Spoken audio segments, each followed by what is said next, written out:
I don't hear myself through my headphones. Yes, man. Like, I feel real good about this right now. Pay attention, because you are now listening to Permission to Speak Freely. Hey, did you start season 3 of C yet? Yeah, man. Great. Great. That's all I'm gonna say, man. It's First great. episode was good? Yes. Yeah. Yes. And then you know what? Before you get started, this episode, bro, like it wasn't like, you see a lot of seasons out of videos, man, but this one, it went back and told you the whole story before. So you right back in the game right now. You know what I'm saying? Like you get done with it, you right back in the game and know exactly what he at, everything, man. So I like that part too.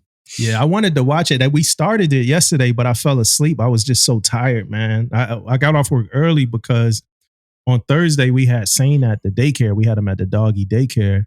Angeline was doing an interview for a job, and she don't want to be worried about him while she doing an interview. So she sent him to the daycare. The daycare provider texted her, told her that Saint was limping, and she was going to let him rest for a little bit. So we picked him up a little bit later that day, and so all of Thursday he was limping. He wasn't really. He was favoring one of his legs. He wasn't really putting no pressure on it.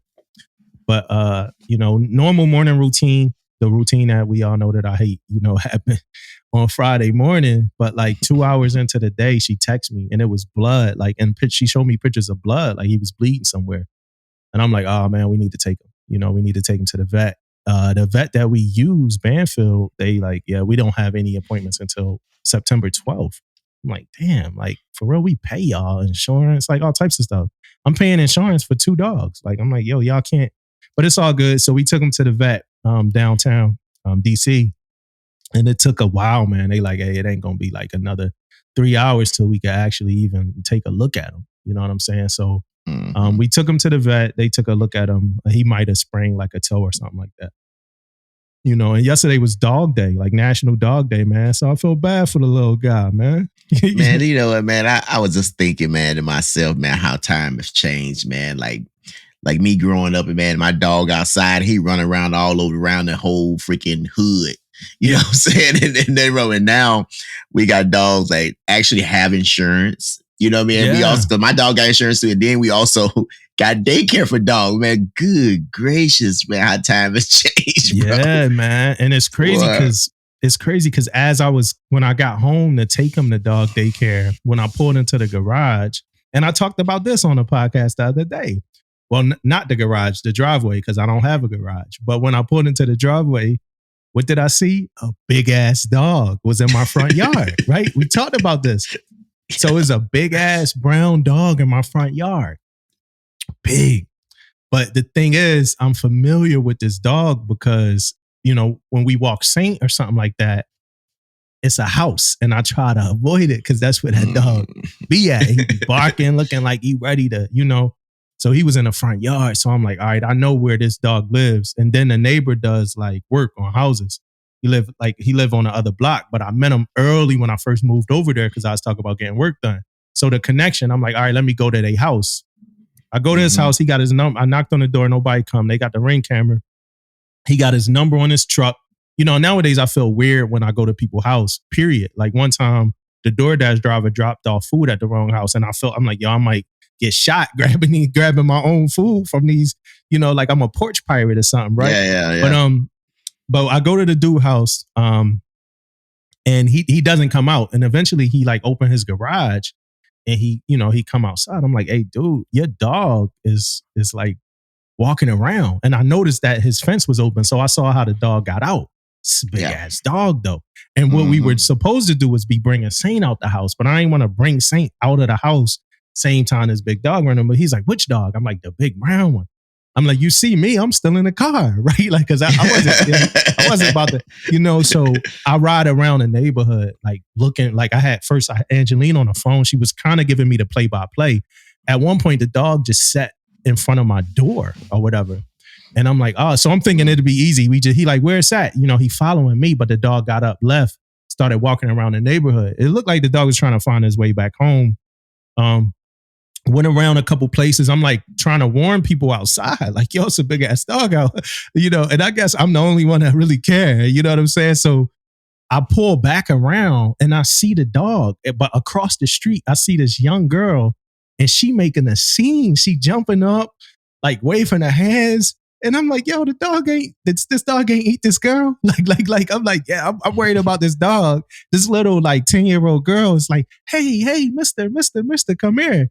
And I'm like, damn, this dog ain't do anything to her. But I guess the dog was a little bit more concerned about trying to get home than like attacking somebody. But so I pull up to the girl in my car, which is also kind of weird. She act like she was more scared of me than this big ass dog. She's like, you looking for your dog, sir? I said, it's not mine, it's the neighbor's. So eventually the neighbor gets the dog gets in the neighbor's truck. Cause the house that the dog was at was literally like a fence, like a gate away from his house, like where we eventually, where the dog kind of roamed to. So he gets the dog. He pulls, I make sure like I pull back to him so I could kind of finalize this whole thing, right? He pulls back to me. He's like, hey, dog. He's like, bro, man, I owe you so much. Like, you're a lifesaver.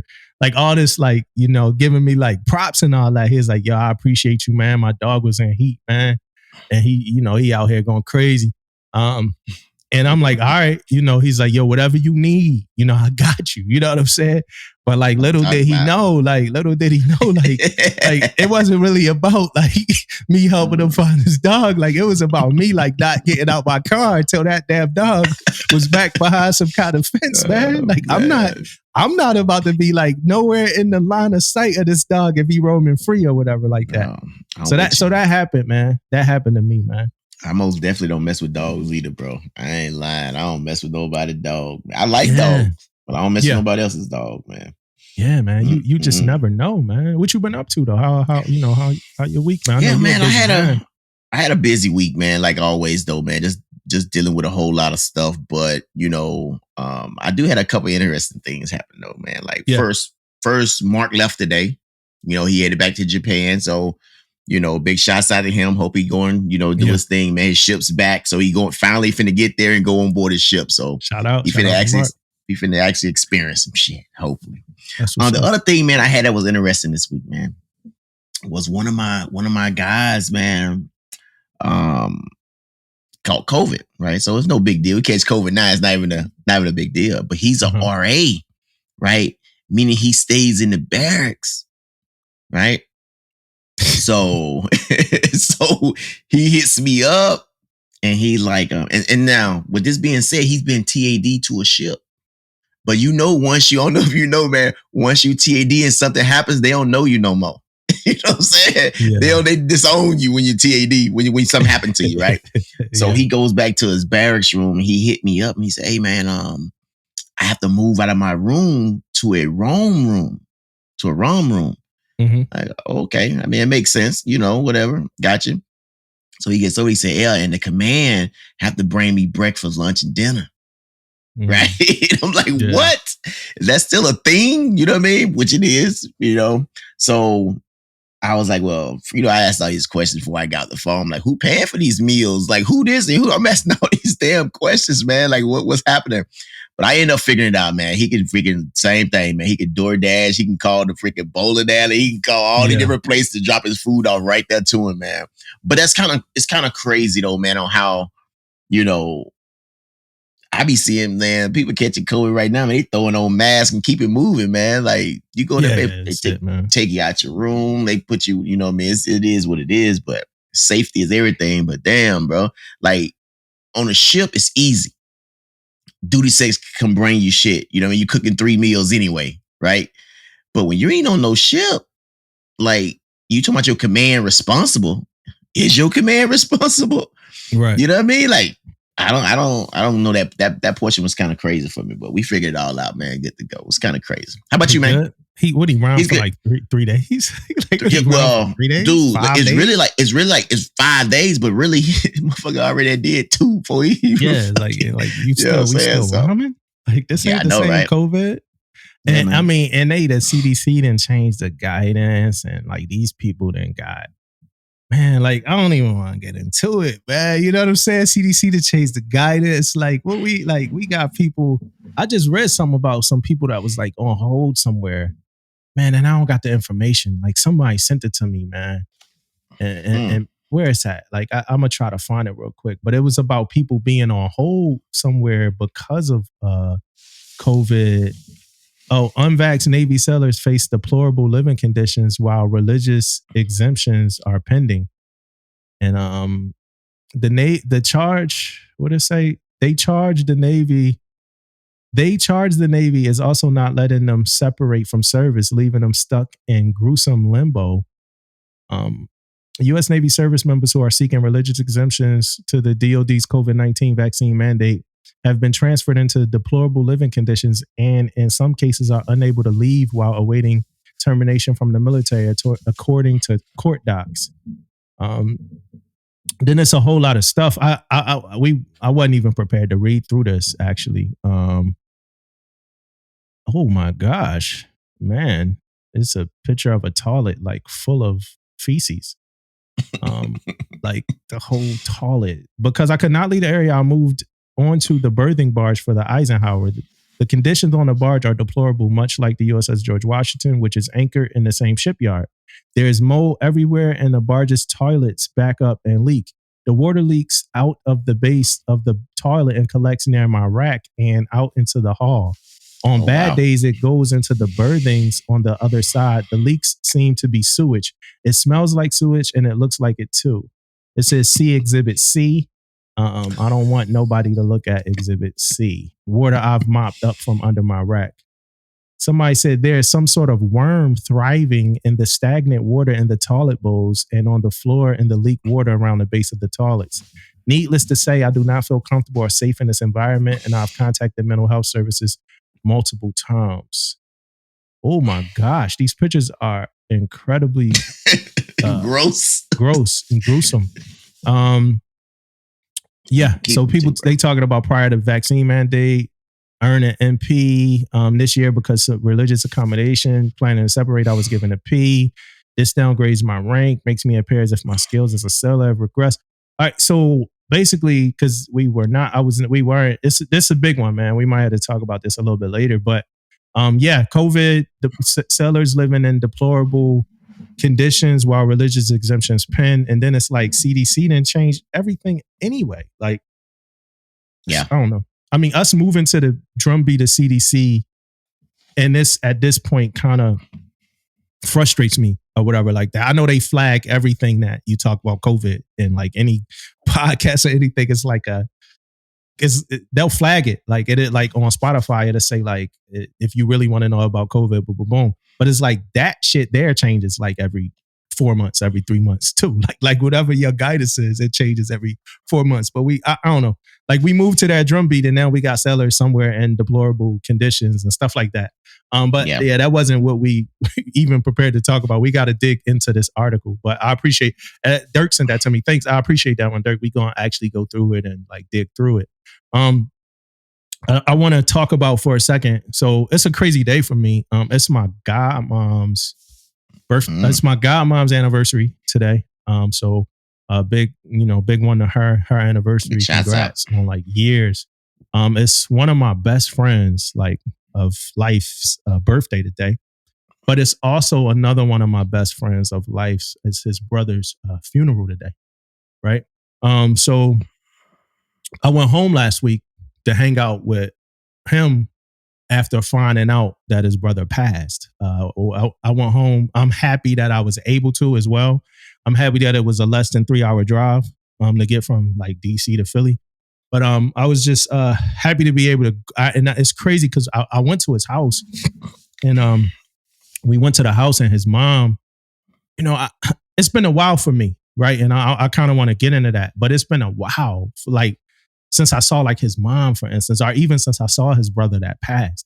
Right. And sometimes you feel like weird. Like you feel like, man, I ain't really been around. So when I first came around, I said hi to like all my friends and, everybody that like, I see more often than not. But like my homie mom, I was like, man, I don't want to go up to her and she feel weird, like, what's happening? Who is he? So my boy comes out. He like, hey man, did you, and of course, cause we like brothers, he's like, yo, did you holler at my mom's? And I'm like, yo, I ain't go over there yet. I wanted to go over because she was talking to people. I ain't want to, man, when I went over to her, she was talking to people. She stopped, like whoever she was talking to, she stopped for a second. She noticed me. And then she started walking toward me, and I'm like, oh, she gonna make this real easy. She hugged me and it was almost like I was 13 Back. again. Yeah, it was almost like, so she was like, Damo, what's up? How you been?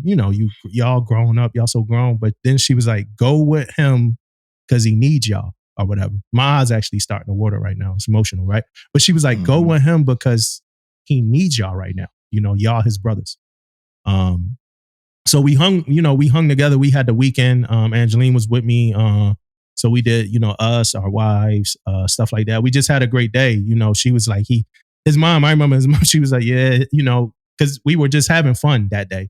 And she was like, man, like, y'all having a lot of fun. She was like, but y'all need this day. So just do y'all thing or whatever like that. And we did, you know what I mean? But, one of the things that I want to talk about, for a second is, do you maintain friendships with people from before the Navy? Well, I tell you this, bro.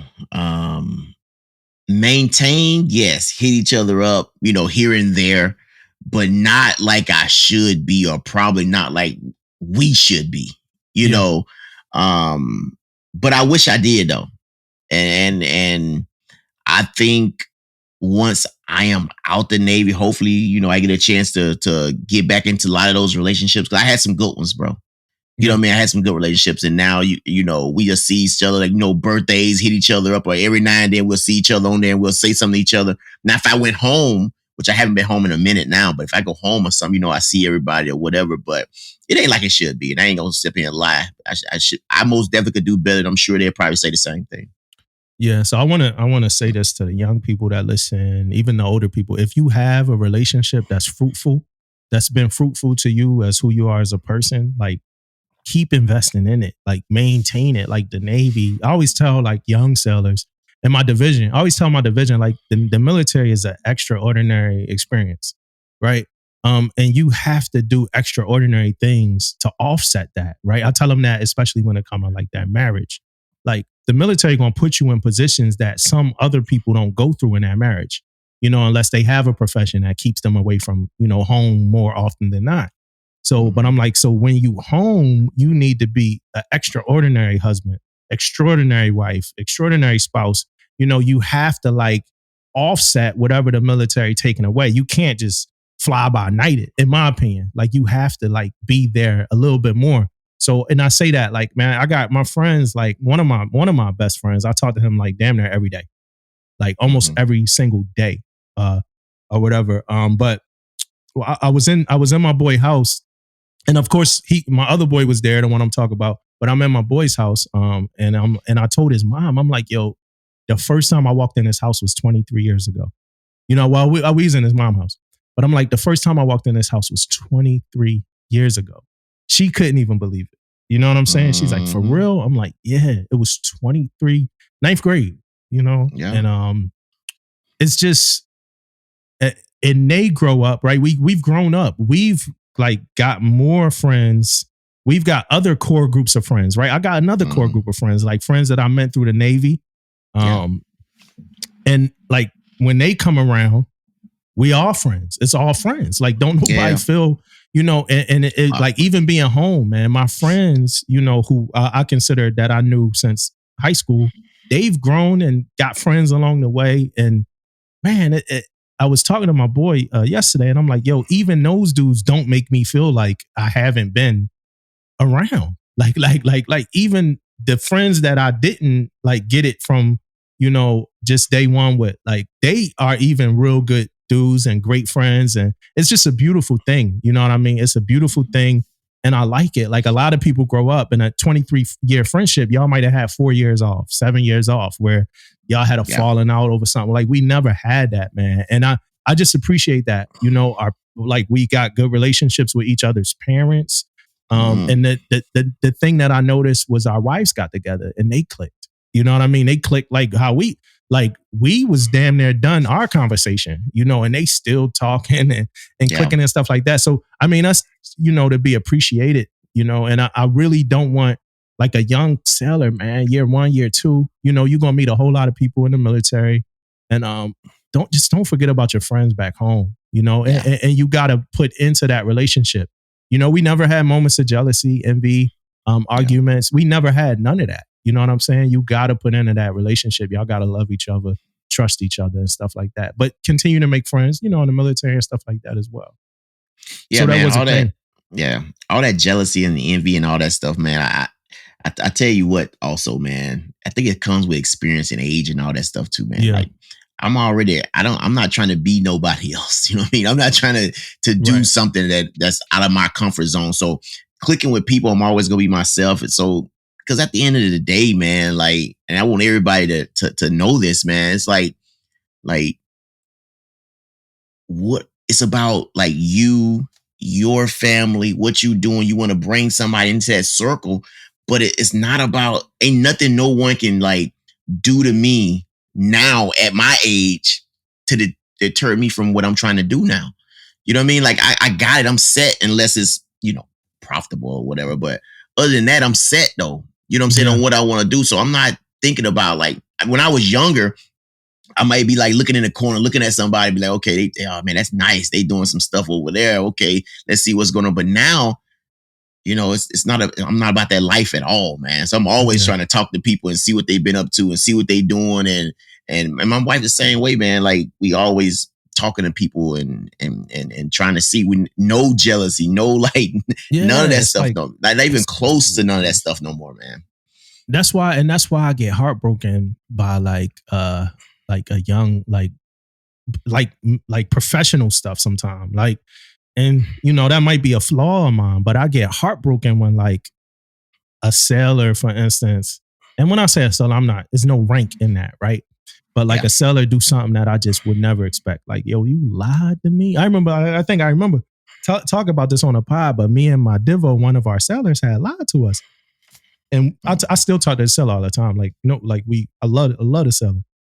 But I remember when we found out about the lie, and I'm like, damn, like we couldn't believe it. Like, we was like, oh man, like we can't, like, and cause it's like, man, I don't know how to move without a certain amount of integrity. You know, have I moved without integrity at moments in my career and at points that like I like regret like wholeheartedly? Yeah, I could really count probably times that I have. You know, at least one, and it had to do with women. It had to do with a woman, another woman. But that was like probably twice, you know, that I regretted, you know, but it had to do with ladies. And it wasn't, and not relationship stuff, just friends, you know, but just in them trusting me and stuff like that. So it was just weird moments that I really honestly, wholeheartedly, you know, wish that I didn't do. You know what I mean? Because in one of them, I lost like what I would think was a great friend. Like she just totally like never talked to me again, like ever. Like it's the coolest thing ever. Like she's like I respect it. She's like, it's like I'll never talk to you again. Like, and just didn't. Like I don't know like where she is in the world. Like you know what I mean? Like so, but then the other one is also, you know, it was more work related, but it was, you know. But outside of that, it's never been a moment of like, you know, where I wasn't trying to be sincere, bro. You know what I mean? Like, so it'd be sticking me like when a seller, like, when you find out, like, damn, you've been lying, or damn, you've been doing this, or somebody like, are you like, man, like I've sat with a seller before and had like hour and a half long conversation, like straight from my heart. You know what I mean? And then somebody else say, hey, you know, the seller said seller said they talked to you and like you was just saying like Navy talk. You know, I'm like, yo, I don't even know what that even sound like.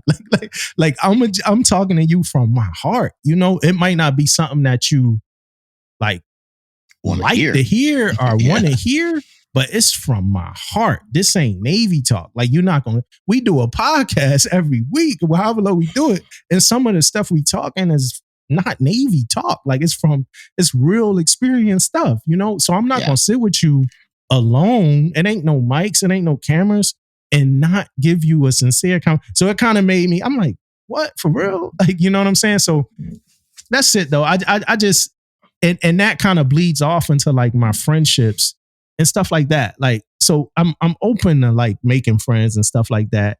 It builds up. I don't force it though, bro. Like I haven't forced a friendship in a long time. Exactly. I don't force relationships like with chain of command or nothing. I don't force none of that shit. I'm with you with all that shit, bro. I'm with you. You know what? You brought up about the sailor lying to you, man. And you know what? My expectations now is not like they used to be. You know what I mean? My expectation. But what really irks me now, man, when somebody try to lead me in a different direction. Yeah. You know what I mean? Lead me towards their direction. Then I found out later I got played. You know what I mean? That gets on my nerves, man. I'm looking at them. I remember like one time, man, I had a sailor that went to the DRB and normally in DRB, I go in, but this is my sailor. So I'm just in the back listening and, you know what I mean? Seeing what's going on and blah, blah, blah, trying to hear what's going on. And I find out up in that DRB, man, that I got played, man. And I found myself sitting in the mess, just staring at this. Like, are you serious right now? In my face, I'm like, then I feel, because let me tell you how bad this was, though. I gotta get this out. I'm sorry. I think it's kind of like off our little topic. Yeah, we good. I wanna say this, man, because before, you know how you always like you want to like set your sailors up for success, man. So what I do is before he comes in, I talk to the mess. You know what I mean? Like, this is what I got. This is what happened, blah, blah, blah. So now everybody knows what I know. Right? So when he gets in there and they pulled all that shit out of him, bro, and everybody kind of looking at me at the corner of their eyes like, you know what I mean? Like, it was crazy, bro. I was so mad, man. Like, I wasn't mad because of a lie, because I feel like people always try to lie a little bit to make themselves look better and make themselves this and that, blah, blah, blah. But don't steer me that way, though, because I'm finna go to bat for you. Yeah. You know what I'm saying? So don't steer me in the wrong direction. So now I'm ready. They done loaded me up, man. I got freaking some Incredible Hulk type shit in me. I'm going there to take care of this motherfucker. Yeah. Yeah. And bro, steered me in the wrong direction, man. It made me look like shit. Yeah. It's crazy. It's like, yo, I'm at war with you. Like, I got the gear on with you. Like, yes. It was like when I was digging through the trash can with my boy looking for the tag out sheets when he lied. I told the story, the other joke. Where he lied and said he threw the real ones in the trash and kept like, and I'm in the trash with him, just to, like, that shit hurt, bro. Like, just to find out, that like you really gunned that, like, and my chiefs, my chiefs like, come on now, come on. Oh my God. And I'm like, yo, it's like, yo, damn, they came and they picked up the trash. Like, you got me opening up trash bags in the dumpster, looking for fucking, like, I'm sorry, Mom. Looking for damn tag out shits, man. You know what I mean? So I feel you, bro. Like, bro, that's crazy, bro. Yeah, I know the feeling. Hey, look, man, they right on side of you, bro. Yeah, we was together, bro. I'm like, yo, which one you think? He like still guiding me through the joint. Like, we maneuvering through the dumpster. Dude, that's so goddamn funny, man. I'm like, I'm boo-boo the fool, bro. I was boo-boo the fool. Like, so I feel you going in the mess. Like, yeah, I'm gonna just break down right now. What's up with him? Like, I heard, I'm gonna just break it down. Going through this, not much of a thing. He dealt with this before, boom, boom, boom. And then come to find out, it's a whole, start peeling back the layers. Yeah, it's crazy. Hey, bro. So I gotta apologize and I gotta call a couple things back, right? So the first thing I want to apologize for is I have nothing to do with this. However, like, some of the video was blurry last week from, I don't know if it was the angle I was shooting at, but on autofocus, the focus must have got weird at some points when we was recording. So some of my video was blurry last week, about twice in that episode. secondly, I gotta apologize to Marvel and DJ Khaled. I said some harsh things a couple pods ago about Marvel and DJ Khaled. She-Hulk is a good show. Like, I like it. I like it a lot, actually. And DJ Khaled's new album, God Did, is a really, really, really good album. And I like it a lot. So, I know I said like a lot of shit about them, but I'm adult enough to like come back here and like, super duper apologize. So, and I definitely do. So, y'all still good in my book, but just keep making good stuff. Like, Khaled, you redeemed yourself, because it really was like one bad album and one mid album out of all yours. So you really redeemed yourself. Marvel, yeah, y'all still on the radar, but She-Hulk, I do like She-Hulk though. I definitely. I tell you about the one of the difference in DJ Khaled album this shit, man. He got some heavy hitters, man. Yeah, he pulled out some heavy hitters in this one, man. Yeah, you know what I mean? Like, yeah. I ain't heard the whole thing yet, but he pulled out some heavy hitters. Yeah. Well, if you heard the first 5, you straight, because you got Kanye in the first 5, Rick Ross, Wayne, M, and you got that 4-minute Jay-Z verse. You know what I'm saying? That 4-minute Jay-Z verse. So if you heard the first 5 straight, you know what I mean? Yeah. So they legit, man. Then he got all the newcomers. And they killing. Yeah. They killed everything on there. That's a really good Khaled album. One of my favorite already. Yeah. From what Khaled, that's one of the ones. It hit, like, everything hit where it's supposed to hit. Bro. Like 21 Savage on there. The reggae track is crazy on there. Future and SZA got something on there crazy. Everything hit where it's supposed to hit for that Khaled album, and the demographic. Like, everything ain't for everybody, so some of the people that like the Jay-Z and them song probably, might not like the Lil Durk song, but I listen to kind of a mix of everything. So everything hit for me. Yeah, most definitely. I even like them. I even like with Jada Kiss. Yeah, Kiss on there. Yeah, Kiss on there doing this thing. It's crazy, man. Vori on the last song. Yeah, good, real good album. I know we don't really talk music that much on the pod, but I mean, we introduced, when I introduced myself in our first episode that nobody heard, but I told them, that was my life. Like, I came up from a music background, so. Yep. All right. We got a question from a listener. Okay. Right. So we got a question from a listener, Rolling Tide 22. I told him we was gonna hit him back on it, and now we're gonna hit him back. It says, I'm really enjoying the content. Could y'all touch on a question I have? I'm a new first class, right? He says 7 years in with 5 other firsts in my division. How can I is not in there, but it should say, how can I strive for my goals and not step on any toes along the way? We have a solid division, so there's been issues. Just seeing if you have any insight. What you got, Damon? I'm interested in what you got. Okay. You got the rundown, right? Yeah. So first, man, I'm gonna tell them about my experience, because I went to a aircraft carrier, and they had like 4 or 5 other first classes when I first got there, right? So I talk about that experience in a minute. But to the end of his question, man, that's what was key to me in this whole question was he has a solid division. Yeah. Right? One thing about it, man, is that we all, if you're a competitive guy or you anything like that, you want to be the guy, right? You want to be the person. But it's hard not to look at someone who's doing good, man. Mm-hmm. You know what I mean? Like, I can be like number 5, but I look at number 1 and I'm like, hey, he's just good, man. Like, I respect that. I respect that person. So already by him saying I have a solid division already, that means he respect those guys in the division, right? Uh-huh. Now, I do think they all need to have a conversation, because they all can eat. You know what I'm saying? They all can eat. So I really do think a good, healthy conversation could be great. Grab things that you're good at and you want to do, and roll with it, man. Like, if you're good, it's gonna be noticed, man.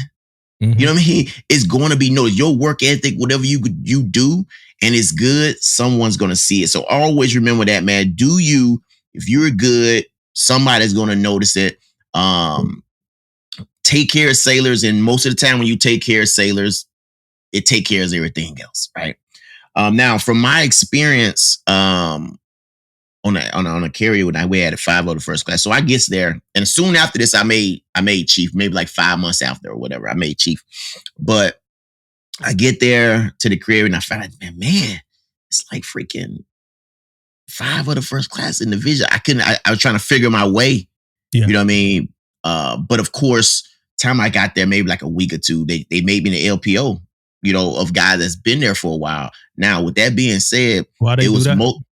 I must do. I'm not totally sure. And I don't want to get it why I'm totally sure, but another reason could be why I was a senior guy. Oh, okay. All right. Out of all of it, I think I had been at the time like 13. I want to say like 13 years or whatever, and 12 or 13. And I know I was a senior guy, and that's kind of how it went, right? But at the same time, those guys respected me, right? And they wasn't no slouches, you know what I'm saying? They wasn't like they was like garbage or anything. But when I got the position, man, I want to throw a shot to those guys that was there on the Nimitz with me, man, because it was all love.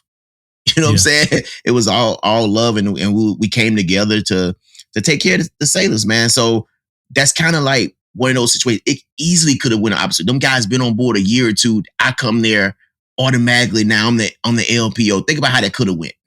You know what I mean? Could have been a whole lot different, but most of the time, man, people respect what you can do. You got some people who don't, of course. But what I tell him, man, with this question, it's a hard question, kind of because of the fact of everybody's competitive. Everybody want to be the dude or the guy or the person or whatever. But another good thing came out of this whole thing with me was I made chief that year. The other guy made chief the next year. Then eventually another guy made chief. You know what I mean? So we all end up, getting to the point we did good, and everybody, went off to do great things, man. Yeah. Yeah. So at some point, higher tenure for a first class was what, like 14 years? Ooh, I want to say it was 14. I think now is 22 years now? Yeah, I 22. think 14 or 16 it was years. before. I think it's 14 or 16. Yeah. So it was like, I think it was like 14 years. Back in like 2012, 2013 time, right? But I made first. I was a young first as well. And I'm gonna speak like kind of the same way you spoke. I'm gonna speak about what happened with me, and then I'm gonna speak, But I made first, and I remember. So I was a second class on shore duty. I got hurt like soon as I got it. So I got the shore duty in like November, December. I got hurt in March. Got surgery in May, and somewhere the March result, the May results came out in June or whatever, right? Something like that. Yeah. Whatever. March, the March results came out in June. March, came out in June. Yeah. So they came out in June. So I made first. And I remember my chiefs and them called me. I was hurt. I was on convalescent leave when the results came out. So, but in that time, we got a first class come, right? We had a first class come at the division who was at that, this my last chance, or I got 2 more chances, like look before higher tenure set in. And I remember like within like 3 weeks of me getting back to the command, coming off of convalescent leave, the first class pulled me to the side. And he was like, yo, I might have talked about this on the pod, but he was like, hey man, like you need to kind of dial it back with like what you doing here or whatever like that. And I ain't really understand the conversation. He was like, I got one more look. He's like, I don't have that much time. I'm actually up for chief. I need to make it, whatever. And he was like, you're not even eligible, for chief or whatever. I had like 6 years, something like that. And he was like, so, it was like so chill out, not those words, but it was like, yo, chill for a minute, fall back, let me get it. It's enough room for everybody to eat type vibe. And I'm like, and now my response, was like, I don't even know what I'm doing. Like, I don't know I'm getting in the way of anything. I don't know I'm stopping anything. this is my mode. Like, this is the way I operate. Like, I'm inspired by Kobe Bryant at that time, like athletes, Michael Jordan, Kobe Bryant.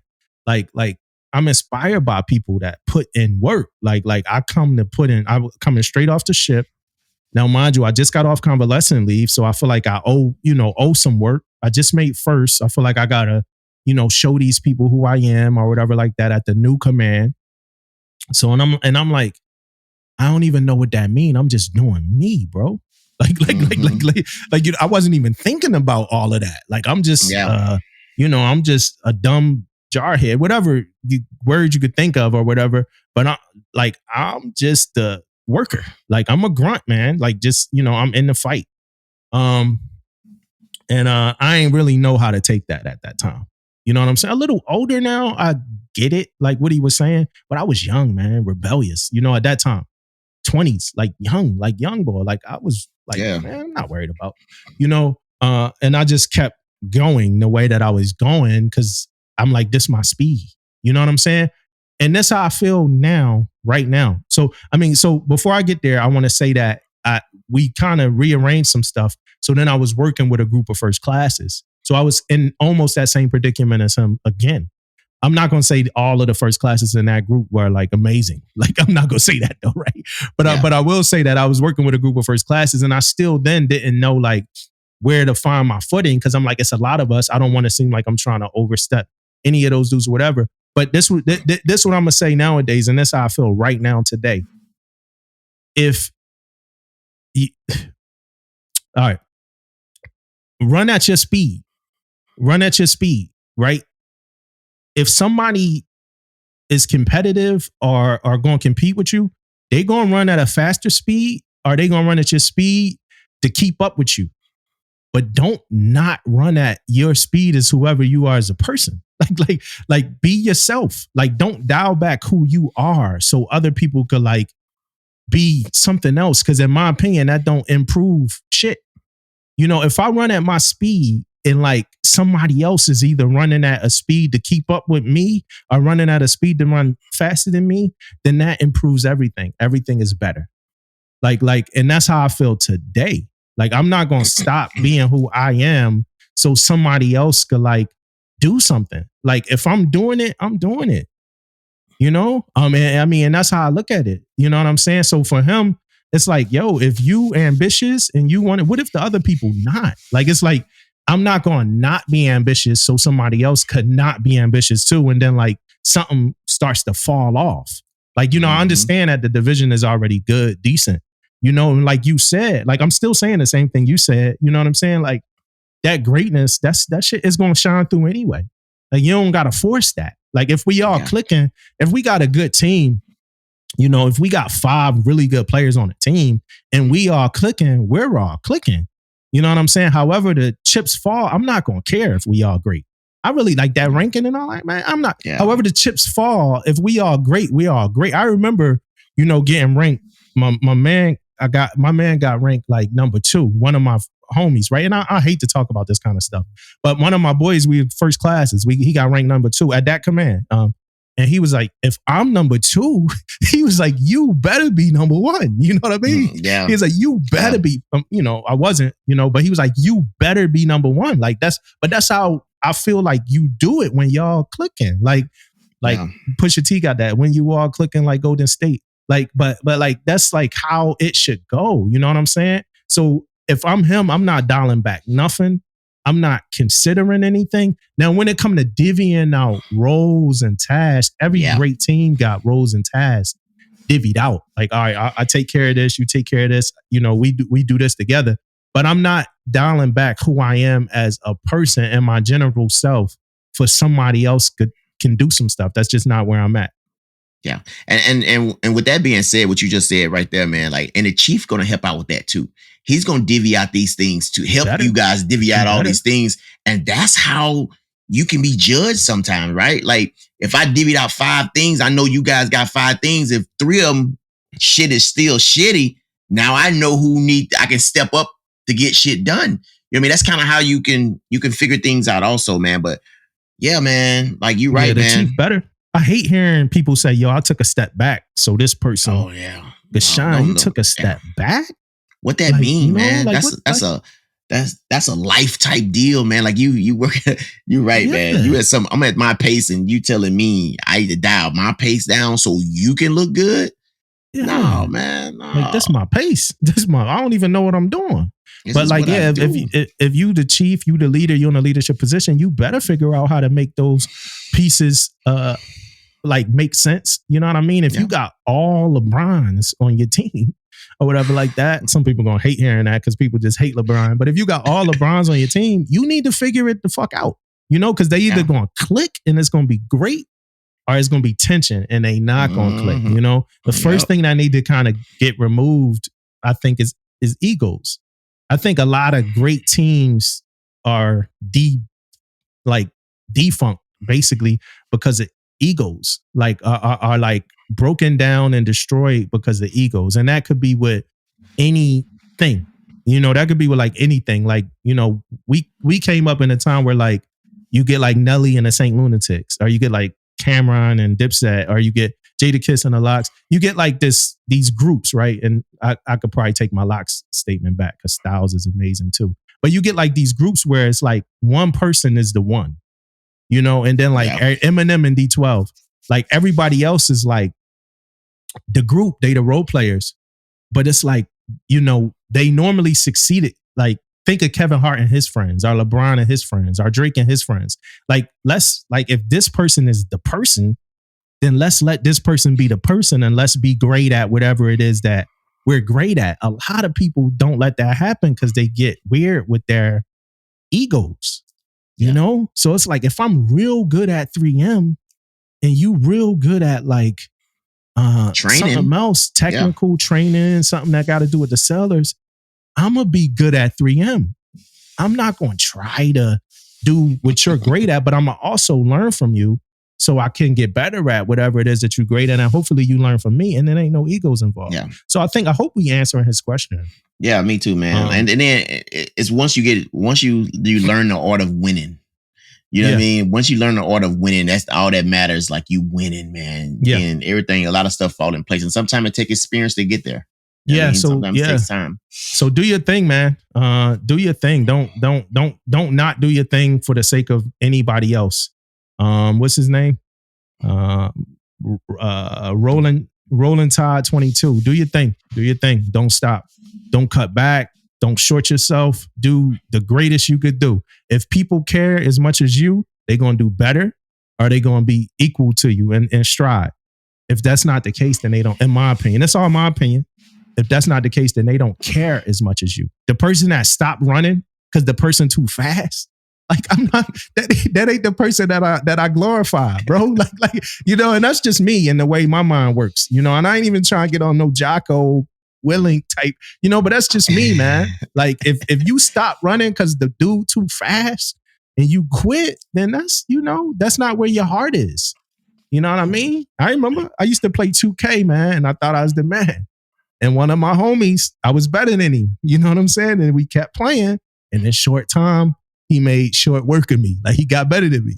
I stopped playing, man. My heart wasn't there. Like, you know, my heart wasn't in trying to be a better 2K player than him. Like I couldn't take the abuse. Like then he was a trash talker. So yeah, if they not running with you, then it ain't it, man. Or if they getting jealous, man. Yo, Damon, if you go put up 30, bro, I'm not jealous. Like I'm trying to put up 25 right next to you. I'm trying to pass you the ball. If you doing your thing, I'm trying to do my thing with you. The ball, yeah. Let's go, bro. Let's do this thing. Like I be so happy when people clicking, and even as a chief, like when you get like a lot of talented like people, you know, it's like you're like happy. You're not like mad about that or like trying to like, oh man, like he beast at this. She great at this. Do-do-doom. Like it's not what, you know, people think it is. Like don't know one person had to shine. All right, you know, I'm sorry we beat that up. But I want you guys to know, you guys hear me and Damo talking about this stuff, but when we talk about this stuff, man, it is what the young people say, no cap. Yeah. You know what I mean? No cap. This is real. This is what we talk about, and we love having conversations like this, man, because it's not that at all, man. We want everybody to win, man.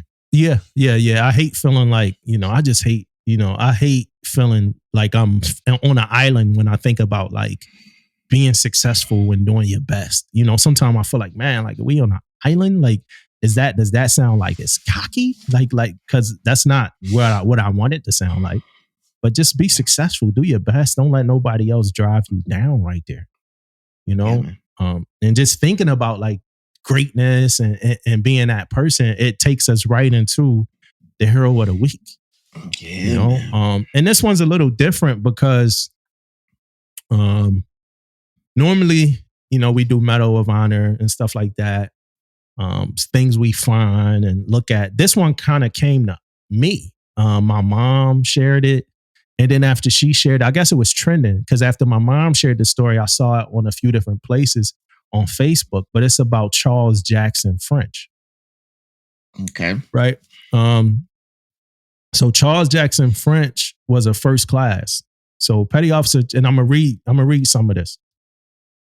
Petty Officer Charles Jackson French was hailed as the hero of the Solomons in the human tugboat after a heroic rescue in the Pacific during World War II, right? Along with Dory Miller, who received the Navy Cross for valor during the attack on the fleet at Pearl Harbor, December 7, 1941, French was one of the most celebrated Black sailors during the war, right? And it's crazy because I never heard of him, right? Yeah, me either. Charles Jackson French was born September 25th, 1919 in Arkansas. After the death of his parents, he lived with his older sister in Nebraska. He enlisted in the Navy in 1937 and served 4 years. He received honorable discharge 1941, but he re-enlisted after Pearl Harbor. He was assigned in the kitchen as an attendant, which I'm sure that's what most of us were assigned, in that time. Along with Steve Doran Stewart, mess attendant was one of the few occupations open to African-American men in the Navy, what I just said, right? On the night of September 5th, 1942, French was on board the USS Gregory, a destroyer training ship, when it was sunk by the Japanese Navy near the Solomon Islands. In the aftermath, French helped 15 wounded survivors from the ship into a life raft. Fearing that the raft would drift toward the shore where Japanese troops were located, French towed the raft of wounded survivors toward a different island. He swam between 6 and 8 hours in shark-infested water before being rescued by Marines in a Navy landing craft. Do I even want to go further? Let me get one more on this. It was Ensign Robert N. Adrian, the only officer from the bridge of the Gregory to survive, who told an Associated Press reporter about the rescue. He also recounted the narrative on the NBC radio program It Happened in the Service. Although Ensign Adrian received the Purple Heart for being wounded in action during the attack, French received a letter of commendation for meritorious conduct in action instead of a medal. That's crazy. Crazy. I tell you the unique part. I don't know if you guys, when you was reading it, you guys really like get it. He told, meaning, you know what I mean? He told, like he was swimming. He wasn't no another boat, no anything, man. He got out there in the shark infested waters and swim the raft away from the enemy. It's crazy. It's crazy, bro. Yeah. To not get a medal. It's crazy too. To not get anything. Is to the point that this is the end of the story, right? And I hate this because it's not the end of the story. But after his military service, French suffered from alcoholism and depression. He died on November 7th, 1956 in San Diego, California. He was only 37 years old. Sad. And they still, I think at this point, we still are trying to consider him for a posthumous Medal of Honor. At this point.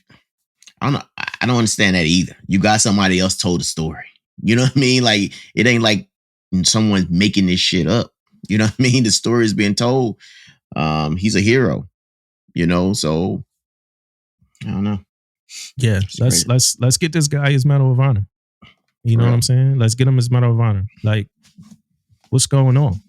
You know what I mean? Like, it's crazy because they had patriotic trading cards back in the day where like actual soldiers were on trading cards, and he was one of the soldiers on a trading card. He was also celebrated in Black press, and it says subject of a syndicated comic strip. I just hate that, like, these times in America, whatever, was like so racist. That like he had to be celebrated in like Black press, but like not just American press. Like, this is an American who did some, great stuff in our country, saved people, all this. But we were just so like blinded by like just racial stuff that like we can't just give credit. Hatred. Yeah, we couldn't give credit where credit was due for a great, man doing something great. That's so frustrating, man. But yeah, so man, like he was survived by his sister, but I just think that's so dope, man. Charles Jackson French, we talk about it all the time, but to jump into the shark infested waters, to navigate them, to be tugging 15 people or however many people we were tugging at that time until being rescued, right? Never gave up kind of stuff, man. That's dope. 4 to 6 hours. Crazy. Yeah. Greatness, man. Greatness. And speaking of greatness, man, also I want to talk about Captain Kimberly Johnson Jones, right?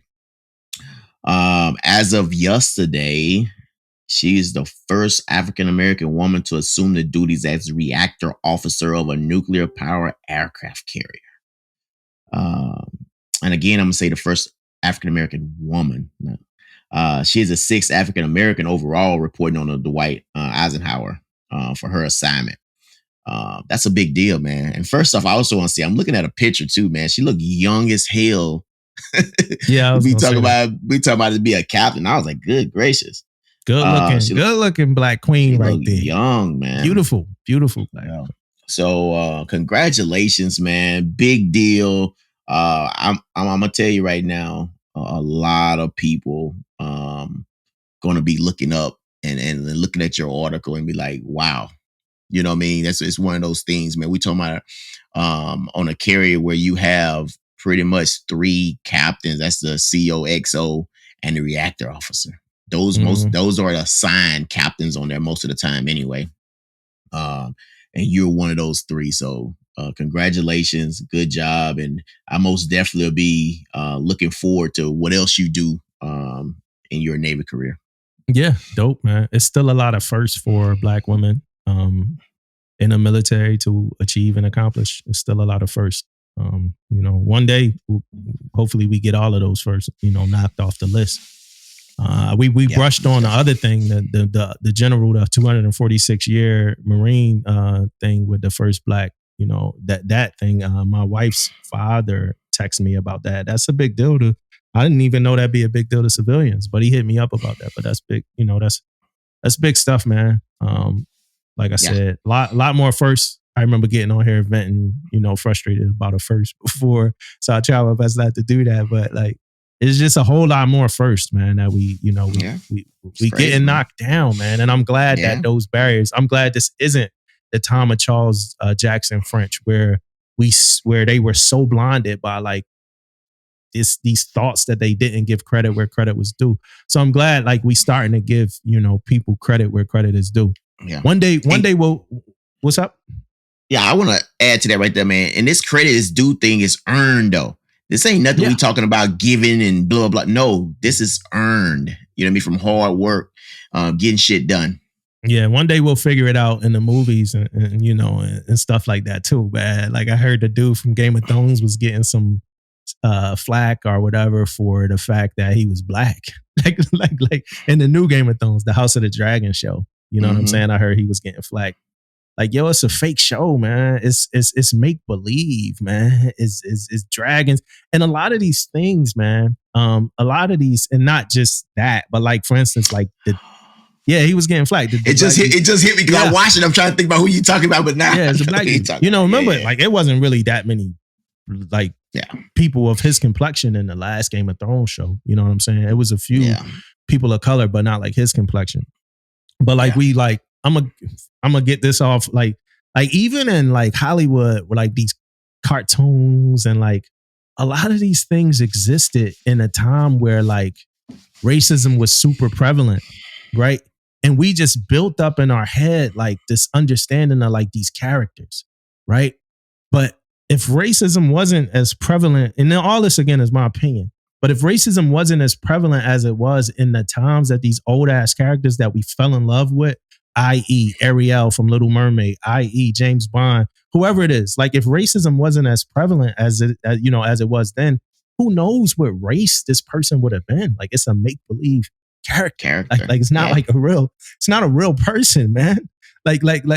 So me, I never care about like when they decide that, oh, let's go with a different race of this character. Like you was only getting off like a certain race of character back in the 50s, like the 40s. Like everybody before like Sidney Poitier came through and kicked down doors, like it was white guys playing, like famously playing black people in movies years ago, like controversial, of course, like very controversial movies or whatever, but like in blackface type shit. Like you wasn't getting off certain characters. So like, let's like people be going off about the craziest stuff. Like now when y'all do like the African movies or the movies about Egypt, and these people are clearly not, the race of like the people from Africa and Egypt, that be the stuff that be getting to me. You know what I'm saying? Like when you watch 300 and like all eight, none of them dudes, like nothing that looked like they would be over there. Like that, that be getting to me. But to make Ariel a black girl, like, come on. Like she was a mermaid. Like she not like a real thing. I know, right? Like let it like, and if she couldn't be black whenever like Little Mermaid came out, because nobody would have wanted to watch the cartoon. Like it's not like, I just don't understand like why we get so up in arms about like, and it shows me a lot about America too when people get up in arms about like these make believe characters. It's like, hey, what they giving the dude from Game of Thrones shit for? Is they giving him shit because he was hating on a brother? Is they giving him shit because he's jealous? Is they giving him shit? No, they giving him shit because he's black. Like, oh man, that's not, it's not in line with the book. Like, yo, come on. Like that, that just frustrate me. I don't like mean to get into it too much or whatever, but that stuff just kind of like it's crazy, bro. Crazy, like, crazy. Let the mermaid be. The mermaid could be green, bro. Like, who cares what color this mermaid is, man? Like, if you don't like the movie, you don't like the movie. That's it. And I know that Disney got like different things with different cultures and stuff like that, but they haven't stopped that. Like they'll still cover, because I like Slovakia, I forgot, whatever it was that Ariel was or whatever. I'm not well versed in Ariel, whatever. But Disney is making sure they still being very inclusive with different races and characters. So they'll get it, they'll get it, on the back end, and, and stuff like that. That's my opinion. I know this Permission to Speak Freely is not about mermaids and Disney and stuff like that, but I did kind of want to talk about that. Most definitely, man. In sad news, all right, first off, if you are someone is having thoughts of suicide, please contact the National Suicide Prevention Lifeline at 1-800-273-TALK, right? So 1-800-273-8255. Brother of Marine killed in Afghanistan withdrawal commits suicide at memorial for fallen service member. I mean, and just reading that headline alone, like just kind of reeled me in, man. It pulled me in. The brother of a young Marine killed during a U.S. withdrawal from Afghanistan reportedly died by suicide a year later during a recent memorial service for the fallen service member. Lance Corporal Kareem Nikoi, 20 years old, from Norco, California, was one of 13 American troops killed on August 26, 2021, when a suicide bomber detonated an explosive outside of the airport as crowds of Americans and Afghan allies sought to flee Taliban fighters taking over control of the capital city. Nearly a year later, his older brother, 28-year-old Dakota Havison, died on August 9th. A press release from Riverside County Sheriff's Department confirmed, though offering a few details. They talking about his older brother of one of the 13 killed himself at his little brother's memorial. Please pray for his family. There must be accountability for this continued carnage. Suicide awareness. And, the family spoke on him. He wanted to be buried next to his brother, who was killed in August while serving his country. It's just, it's sad, So the first thing is, of course, suicide awareness. The second thing is it's sad, man, because these young soldiers, Marine sailors, who really pass away at like very, very young ages with a whole lot of life to live, they leave behind family, whether that be your wife, your siblings, your parents, stuff like that. And these people like sad, like they like have rough times, man. You know what I'm saying? Especially like, for instance, we talked last week or, a couple pods ago about a young sailor who passed away within 5 months of being in the military. You know what I'm saying? Mm. Like how hard is that on like your brother? That felt like, damn, they wish they could be there to help or wish they could be there to protect you or wish you wasn't there. You know what I'm saying? So I just want to say, prayers for the family of both of those guys. And, we're also at the 1 year mark of, that happened August 26th of last year. So we 1 year removed from, our troops getting pulled out of Afghanistan, bro. Yeah, man. My condolences also to the family, man. The mom, the dad, how hard that is right now on them, man. That's two sons, man. Yeah. Two sons, two young sons too. Um, yeah.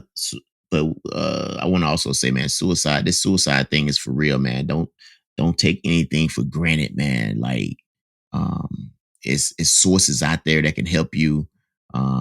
If anybody's seeing signs, whatever the case may be, get help. It's okay for forgive. You can get forgiveness later. You know what I Yeah. mean? But if someone needs help, please try your best to help them out, because it's more than just that person, that commits suicide. It's who they leave behind also. Yeah. Yeah. Man. It's Yeah. crazy. Just hate to read, hate to see these stories, man. Yeah. On a lighter note, right? Question for you is what's something that's changed in the Navy recent times in the Navy that you hated to see change, like something that went away that you hated to see go? I'll give you mine first. Yeah, go I'll ahead. give you mine first.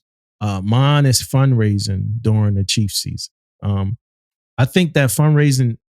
So I agree with the reason why it was removed from the season. Right. I think that's better for the season.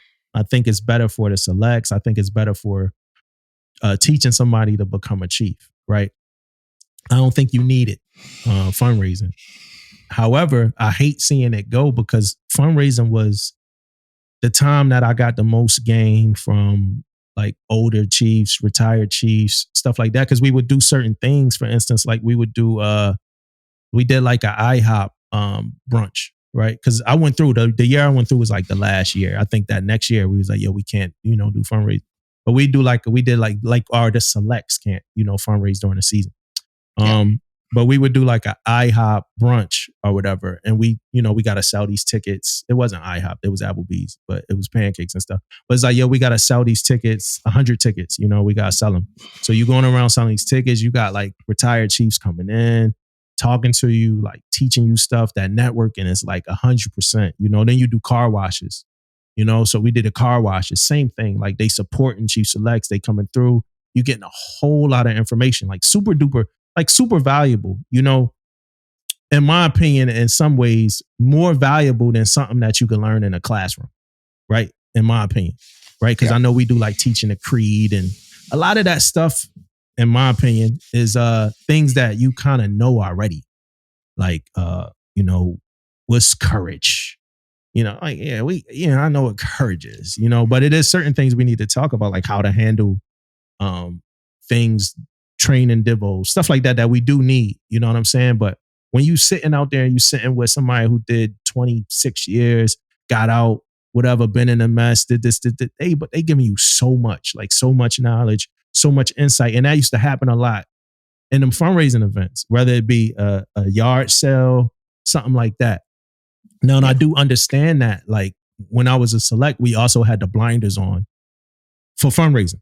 Like that's all we knew was, yo, we need to make money. Like, how are we going to do this? Like every time we sat together, it was like, yo, how are we going to make this money to pay for our, khaki ball or whatever it is that we thought we, had to pay for with that money. So I do understand that, but I just miss like a lot of the season was fundraising, bro. And so a lot of it was networking. And I'm not going to say what else could happen there because I don't want to give up any spoilers about the season. But a lot of stuff could happen there that like kind of helps you and like last a long time with you. Like you keep it. You keep it, if you understand in a sense what I'm saying. Like you keep some of that stuff with you.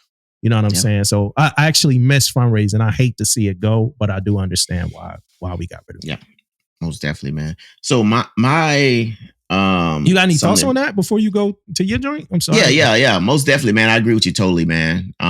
It is a reason behind it. We kind of understand it, and maybe it was being, misused or whatever the case may be. But you're totally there, man. When the stuff you get from that, you know what I mean? Like a lot of camaraderie, you know what I mean? A lot of things like that you get from, like we used to do it back in the day, like do these fundraisers on like Saturdays, man. Bring the whole family out, meet everybody, talk to everybody.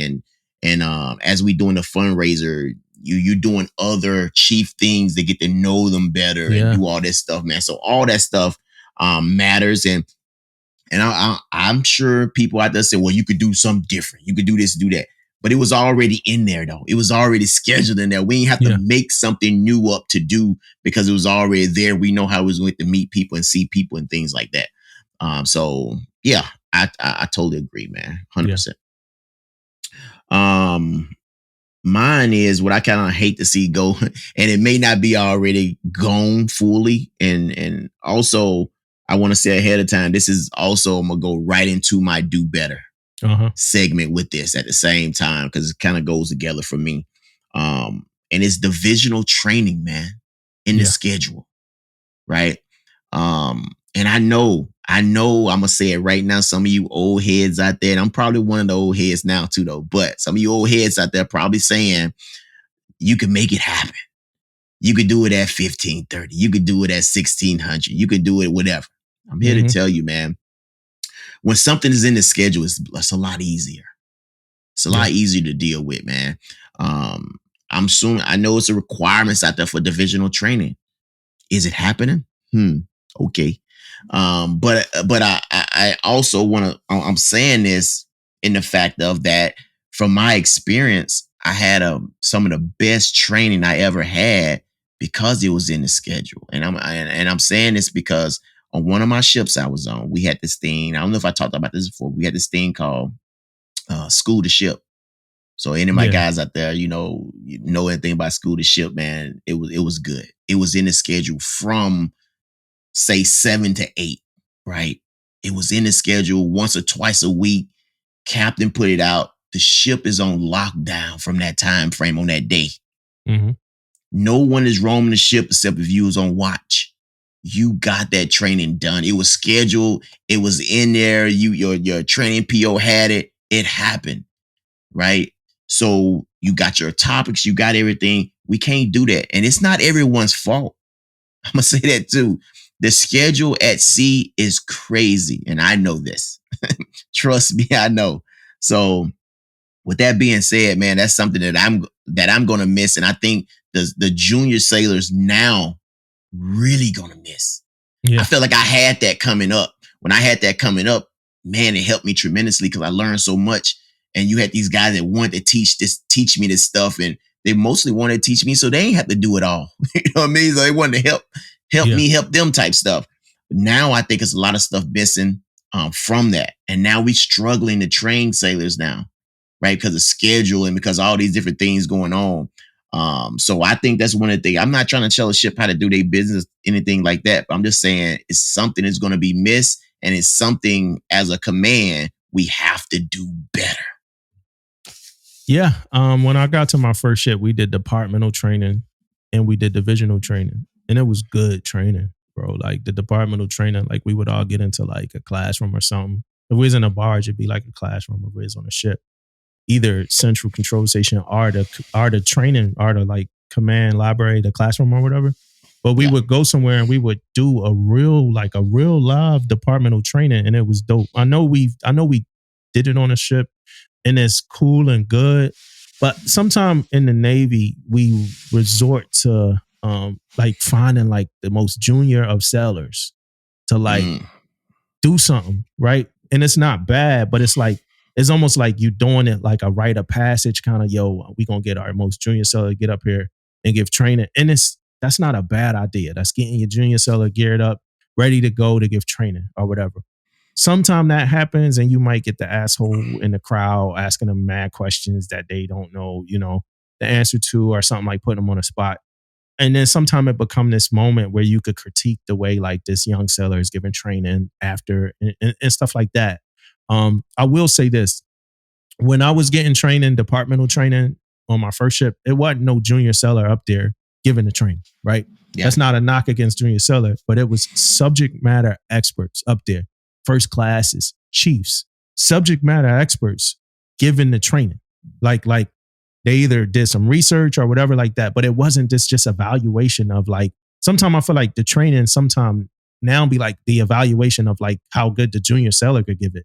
And not like the intention of actually like teaching people shit.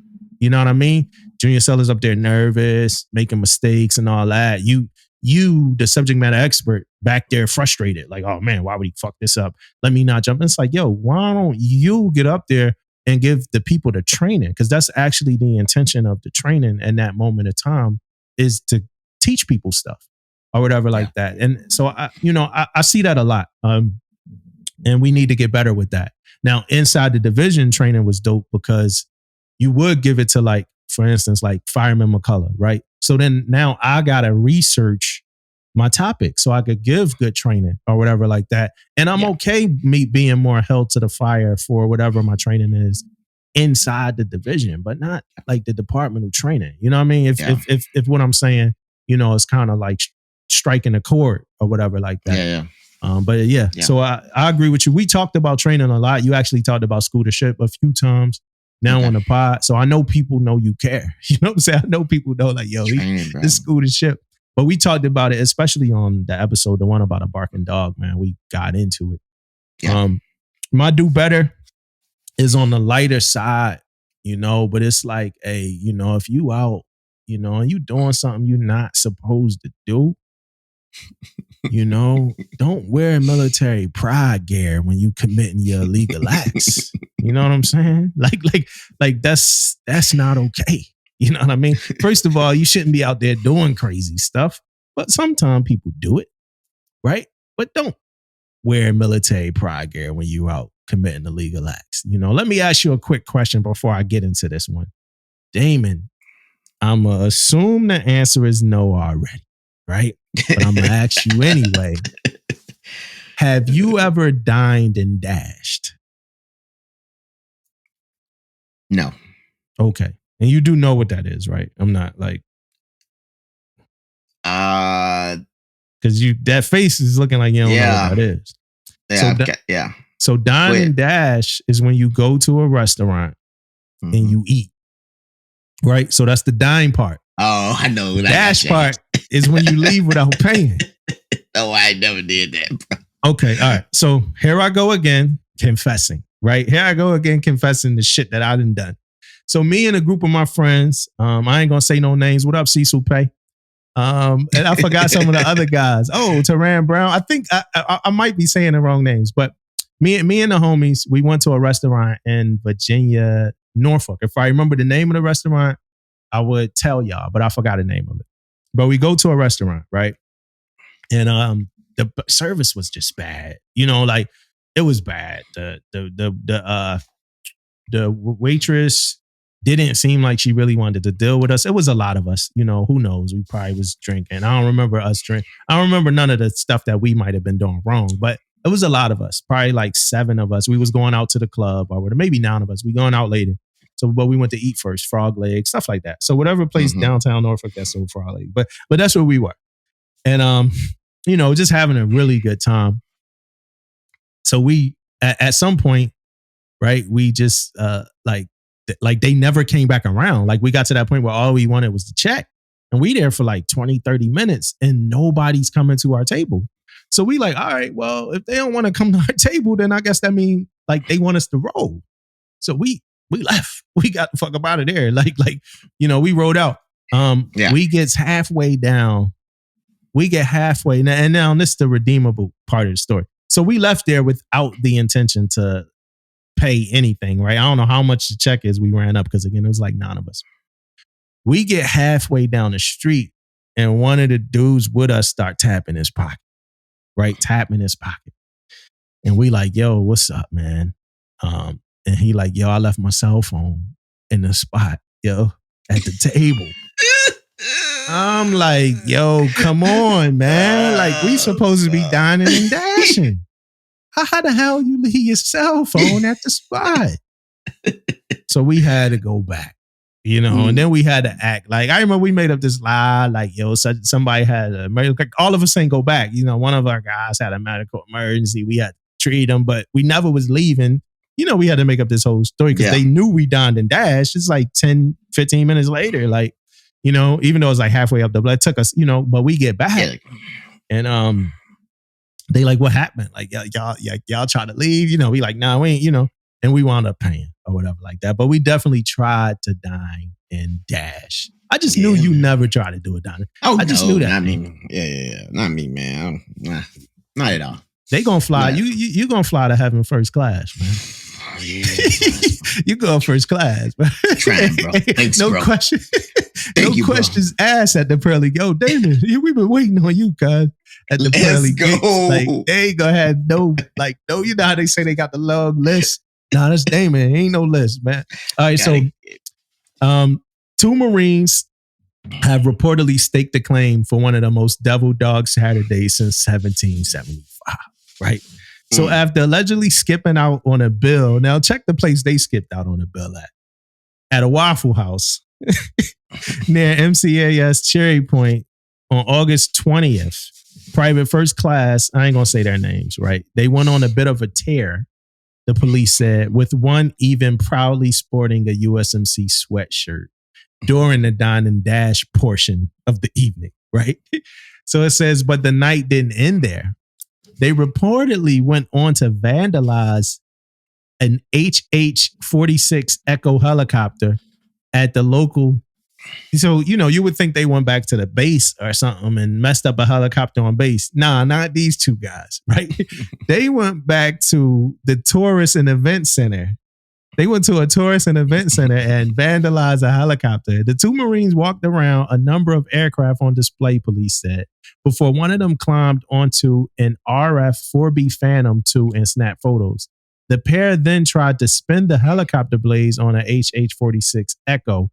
2 windows on the helicopter broke in the process. They turned themselves in. I guess like they just couldn't take, the pressure and guilt that they was dealing with. They say they turned themselves in to police and they scheduled to appear at court September the 1st. They've been charged with injury to real property and the city ordinance violation of disorderly conduct with additional charges potentially forthcoming. And that's pretty much it. It says the city. Well, yeah, that's it. That's it. I would love to talk to these guys, though. Well, I tell you this, man. First off, Waffle House. Yeah. Right. I'm from Mississippi. I love Waffle House. Don't get it twisted. But Waffle House ain't that big, bro. Yeah. You damn there. If you try to walk about Waffle House, everybody see who comes in that door. And probably got a little bell on it right there too, right? A little bell, pop a thing. And then everybody know who's leaving. It's not that big. You're not gonna get away. I mean, I don't know if they got away or not, but you shouldn't get away. No, they got away. They got away from Waffle. But Waffle House, I don't think they worried about that $46 check, right? Yeah, probably. Who knows? But still, though, man, it's crazy. A Waffle House out of all places that you had to be on something to even think, which they did get away, to think you can get away from the Waffle House. You had to be on something. Yeah. You know what I mean? That's a small ass spot, man. So I most definitely would be. And I feel like Waffle House employees throwing hands too, bro. Like, I just feel like a Waffle House employee are throwing hands, bro. Yes, they will. They will. Yes, they will. Hey, bro, where you going? Yeah, like, yo, you messing with my livelihood, cuz. Like, yeah, I feel like a Waffle House employee definitely gonna fight you. Like, hey, different. So speaking of livelihood, right? Yeah. This is a big one. This one been big in recent news, and a lot of people got different thoughts on it, right? So the U.S. Navy offers more than $100K in bonuses, loan repayment for future sellers and prior service members. If you're interested in joining the U.S. Navy, you could be eligible for more than $100,000 up front. The Navy recently announced that it has increased its enlistment bonus and loan repayment amounts. Future sailors and prior service members are now eligible for enlistment bonuses and loan repayment up to $115,000. According to the Navy Recruiting Command, those choosing to enlist could get up to a $50,000 sign-on bonus and end up to $65,000 in loan forgiveness.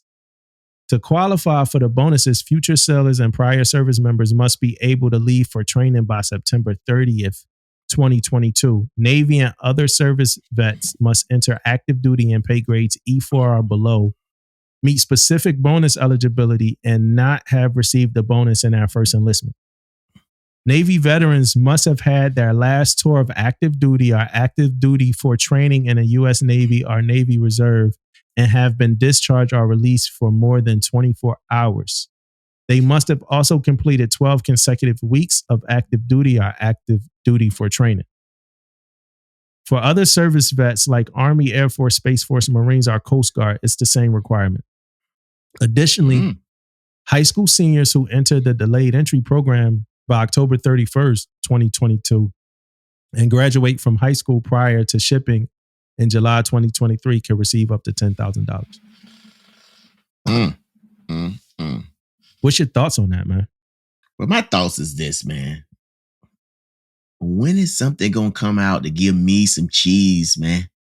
That says, you know what, keep me in the Navy. I'm going to give you $65,000 to stay in to 31 years or something, or whatever, 20, to stay in the 27 years. We're going to give you this amount of money. What about the old heads, man?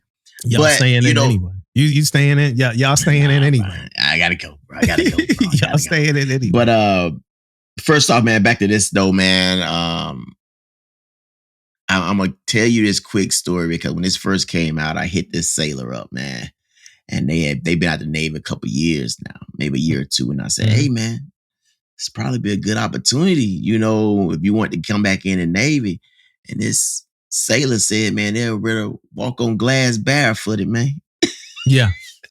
So I guess it's not is that popular. To me personally, I'm thinking like, man, if I didn't ran up some debt, you know, on schools or whatever the case may be, this would be a great opportunity, you know, to come back in and get a little bit of money. But I don't know, man. It's another one of those recruiting, you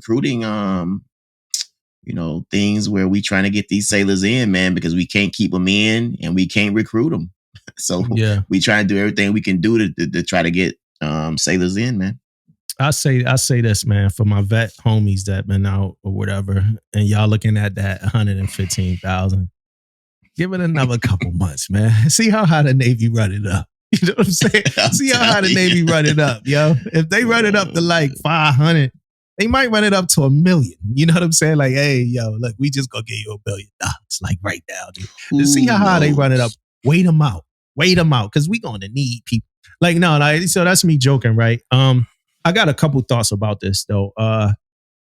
One of the thoughts is like I hear people saying that whole like, well, what about me type, you know, thing or whatever. Like, you know, me. You know, I hear that, and you know, but it's like, yo, they got your ass already. You know, you in here. You know what I mean? But another thing, and yo, so I'm gonna let everybody know right now. All my thoughts on this are jokes. Like I don't have nothing serious about this shit at all, right? Because I really don't care about certain stuff. But what I will say is this: imagine being that like E5, E4, newly, you know, E4 vet who might have been in a while ago before COVID. You know, you didn't dip, you came back, you come back, you $115,000 up. You know, who the first person? You gonna run into that COVID E4, E5 in the parking lot. You know, it's going to be some problems, bro. It's going to be some problems. It's going to be some problems. That dude that ain't, you know, the dude or the lady that ain't go on the deployment where they got to touch the damn land. They about to see your fortunate rich ass with 115 G's and your brand new whatever it is you driving. Like, yo, you ain't putting that work, man. Like, you might get jacked in that parking lot, bro. Late night. late night. Like, yo, you getting jacked. So now you got that to kind of leverage like the ones who've been like, yo, we was in here, like you wasn't with us shooting at the gym. How the hell you get 115K? We done been through ramen. We done been through all this stuff. Now you coming in getting 115K? Like, no. You know what I'm saying? Boss. Another point you made is even the 115K ain't really, a lot of people I know, they not even like perking their ears up to that. The only people I hear reacting is like people in the Navy, like, when y'all gonna give us money? That's the most, but like, ain't none of the vets I know even like, all right, you know what I'm saying? Like, let's, we need to figure something out. We need to figure out something. And it might not have nothing to do with getting people in. It might have something to do with what we doing for our people when we do get them in. You know what I'm saying? And how that's translating outside. We didn't came out with Top Gun 2. We didn't came out with the Purple Hearts movie or whatever that we gotta watch and review or whatever. We doing things. The recruiting tactics are there. There's a couple more Navy movies about to come out. But it's like, yo, what's happening for the social media, these news outlets and stuff like that? It's a lot easier for disgruntled sellers to get like their thoughts off, right? Whether that be Reddit, wherever. Like, and that's trickling out now to civilians, So civilians, I read posts where you see a civilian like, damn, I didn't know I was like that. Damn, I didn't know. That travels, So they like, man, the military, boom, somebody like, oh man, they giving away 10,000, and they like, well, it ain't gonna be worth that 10,000 when you get there and you look at they going right to Facebook showing them like that tray of food that got rotten eggs on it. Like, yo, like why would you ever, do this? You could do this or whatever like that. So it's like, it's hard, man. It's hard.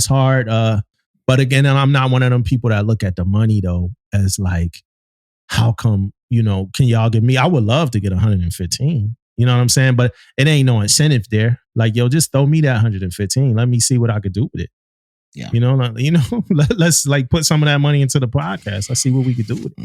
You know what I mean? But I mean, it is what it is. I mean, hopefully we do get people in because we need them. We need them. But I think we still got to talk more about, I think as a country, we got to talk more about the state that we're in worldwide, And like we really got to talk to. I was listening to a podcast and like the people were like, they talk about the defense budget and they was like, well, who are we at war with? And I'm like, damn, like Americans really don't know how this shit is for real. Like how close we could be to being at war, and not even we could be, how close we are. Like I said, we don't talk about that too much. We don't hoot and holler about that type of stuff. But yo, we not too far away from war. I remember talking. I talked about it on the pod. I remember talking to my sellers about it, and they got crazy. I remember I was in a leadership training course, and I might have talked about this, but I was in a leadership training course, and one of the chiefs in the training course was like, "We need to figure out." He's like, our focus, whatever he said, like, but he's like, our focus is war with China. Like he was like, our focus is he says it was something jokingly, but he was like, we trying to figure out how to kill China or whatever he said. And the instructors were like, they kind of paused the class and they talked to him or something. I think he told me, but it was more, it's like, yo, like you can't talk like that. Like we might like offend like Chinese people or whatever. And I got Chinese friends. I got friends that's Chinese and stuff like that. But he's like, I'm just telling the truth. Like we're preparing for a war with China. Like it's not like this shouldn't be something that's taboo to say. Like, you know what I mean? And that's what he was kind of, getting at. So, I mean, I think like we need to start letting Americans know and understand that part of things too. You know what I'm saying? So we bringing people in, like we asking people to join, like what you joining for? You know what I'm saying? So I mean, man.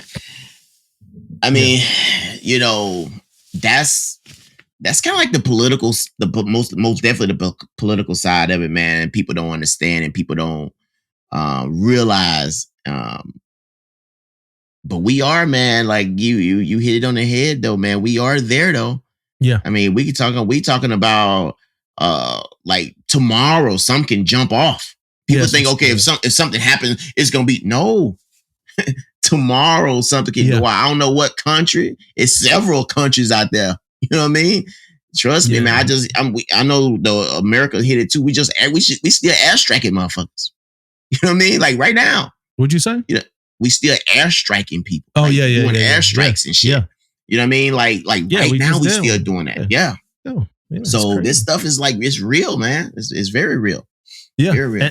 Yeah. So when I think about that, when I think about like us just telling random Americans like, hey, we gonna give you this amount of money, or telling vets we gonna give you this. You know, some people's like worst life experience was the experience. Some people's greatest life experience was the experience they had in the military, but some people had some of their worst life experiences in the military. Some people left a safe, sound neighborhood at home, came in the military and got sexually assaulted. You know what I'm saying? Like, so that's a whole lot to like take in. You know, that's a whole lot. Some people never dealt with a racial experience, came in the military, might have dealt with that. Some people never dealt with ever, you know, a lot of shit and came in the military, dealt with that. Like some people was never suicidal, came in the military and became suicidal. So some like that 115, like, come on, you don't know what kind of trauma somebody was dealing with, why they got the hell up out of this thing, man. And like you said, we might be able to strengthen our forces if we do, like on a serious note, if we did offer some stuff to the people that's in. You know what I'm saying? Like, you know, like me, like, I mean, we giving away 115K. Like, I don't have an office. You know what I mean? Like, throw me some of that. Give me an office. You know, I walked into this first class, man. Shout out to Boats Hardy, actually. I walked in a Boats Hardy office to inspect his program. Here I go, big bad senior chief inspector, walking into the BM1's office. Man, that thing could fit 5 of my cubicles in it, man. Like 5. I'm looking around. He got the couch on the side. He like, yo, Senior, just pull up a chair. Yeah, he's like, Senior, you just pull up a chair right here. I'm like, what? Like, what are you? You know? He was like, you know, I'm Charlie's LPO. And I'm like, yo, LPO get you this type of office, Rob? LPO, that's it. Go ahead, Bose. Go ahead now, Bose. Big shots out, Bose. Big shots out. On the deck plates, man. Like, and I ain't getting no damn office. My RP1, I walked in his joint. He moved now, but I remember going to his joint. Half the size of Boat's joint. Still trumps my cubicle. And compare, you know what they damn gave me recently for my cubicle? Privacy shades. Nobody walking behind like you, bro. It's like a privacy hood that you put on top of your cubicle or whatever. Oh shit! And, you know, and I was super appreciative, man. You know, when I first moved in. You know, if you go back on my Instagram, you can see I was super appreciative to have a cubicle. Yeah. Yeah, you know, things can change. You know, things can change, man. Things can change, man. Where's my office? I'm going to go through my whole career without ever having a proper office? It's crazy, man. You got an office? You ever had an office, Damon?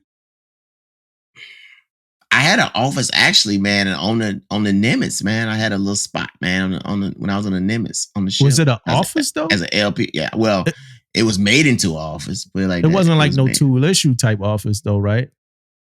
Remember how small tool issue was? No. It would no. It wouldn't. Your joint was big. Yours was bigger than that. How many years ago was that? About 15? Yeah, man. Right. Yours was bigger than what I had a couple years ago.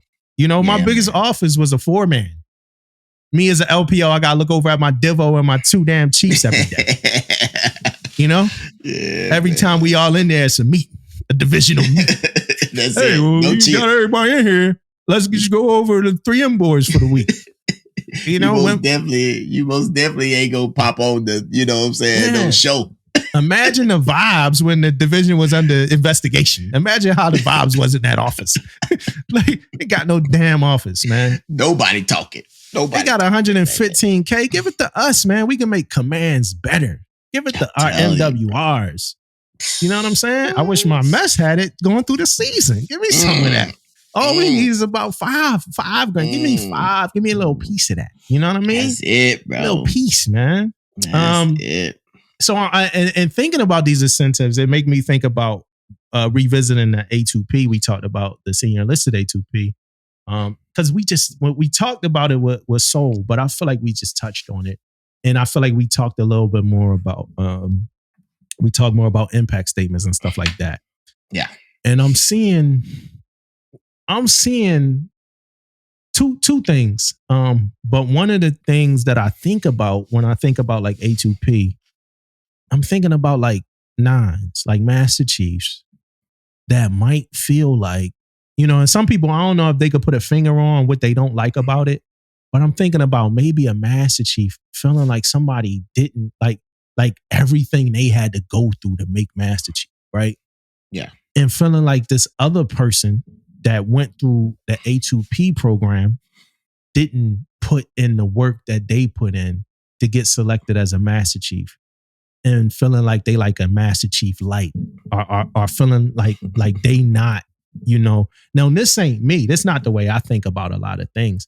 But I think that it's people that probably think that. Like, yo, you not really, like, you're not a man. Like, you ain't really make Master Chief, man. You went through a program to make Master Chief.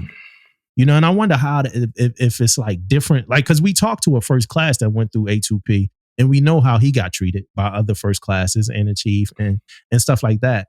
Do you think that's a thing? You think, or am I tripping? Well, it could be, right? It really, really could be a thing.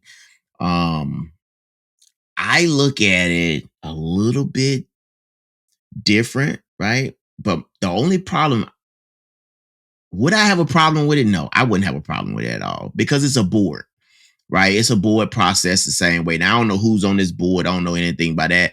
But my problem ain't with none of that. My problem is with everyone cannot put into this program because you gave this program a location, right? Like, if you would have said we need a DCCM, everybody that's seeing chief put in blah, blah, blah, blah, blah, right? But no, you said that you want a DCCM at a certain command, and that command can be where right now is one in Virginia, right?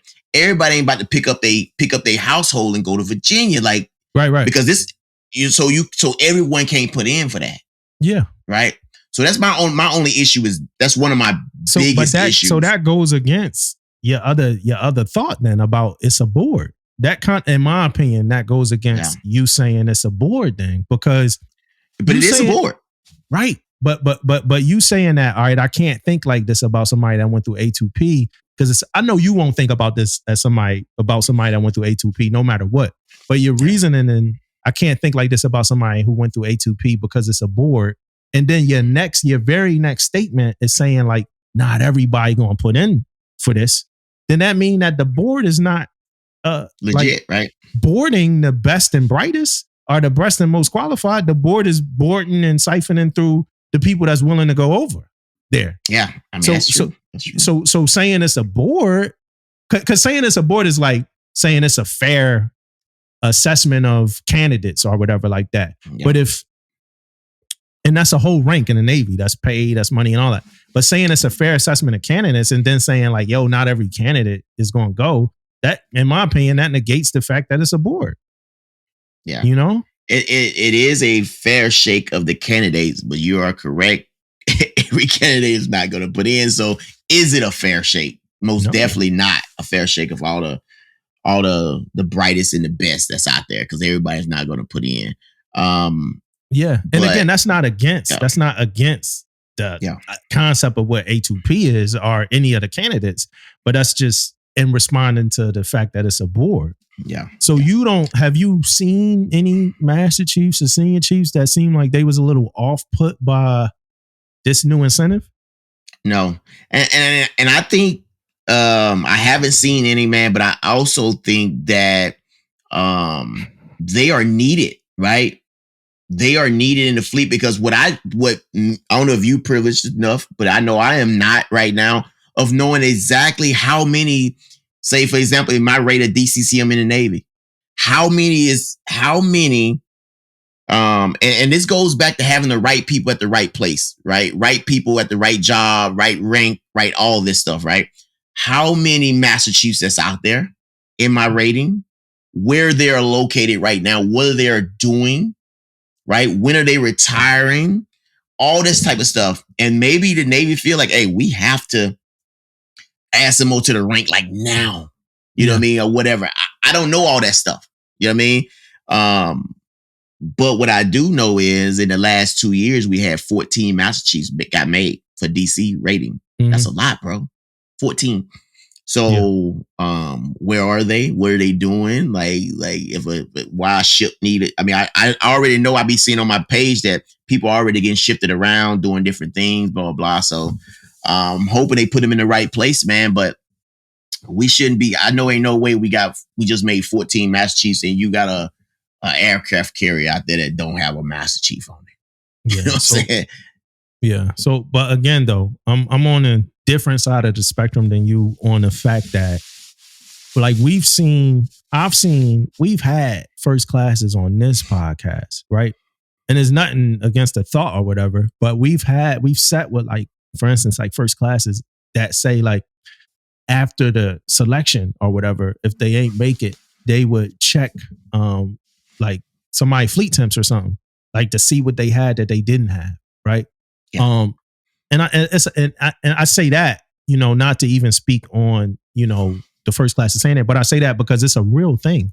That means there's people out there that does that. So I can't sit here and say that it's not a senior chief that will look at somebody that went through A2P a little different than somebody, especially if it's only for a certain area, because that means it's not for that senior chief now, like, because their family is in Hawaii or whatever. So now I can't say it's nobody in the Navy that's like not like, yo, they made Master Chief off of an incentive.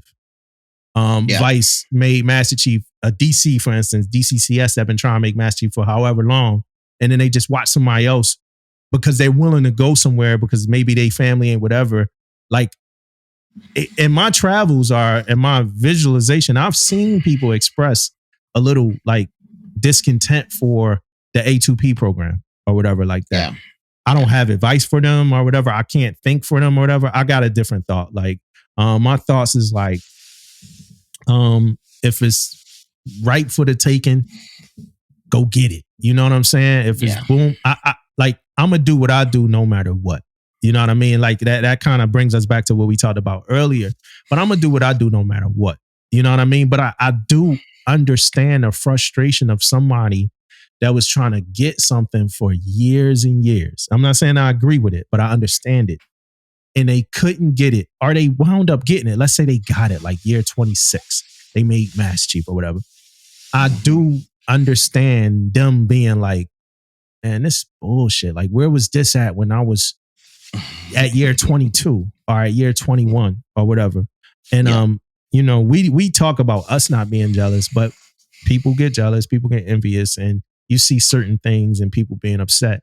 But what I really want to do is talk to a E9, E8 or whatever who got issues with this, right? Who got issues with the senior listed A2P, and hear some of their like more like intellectual thoughts about why they would have issues with this, what it means, and stuff like that. Because only points I'm hitting to is like human thoughts. But I do want to know like brass tacks, like this is not going to work because of this, or I got thoughts about this because of this. But I know it's some people out there, right? Not everybody. But I know it's a percentage of people out there that's just purely probably upset because this is something they've been trying to do for X amount of time and it was this hard.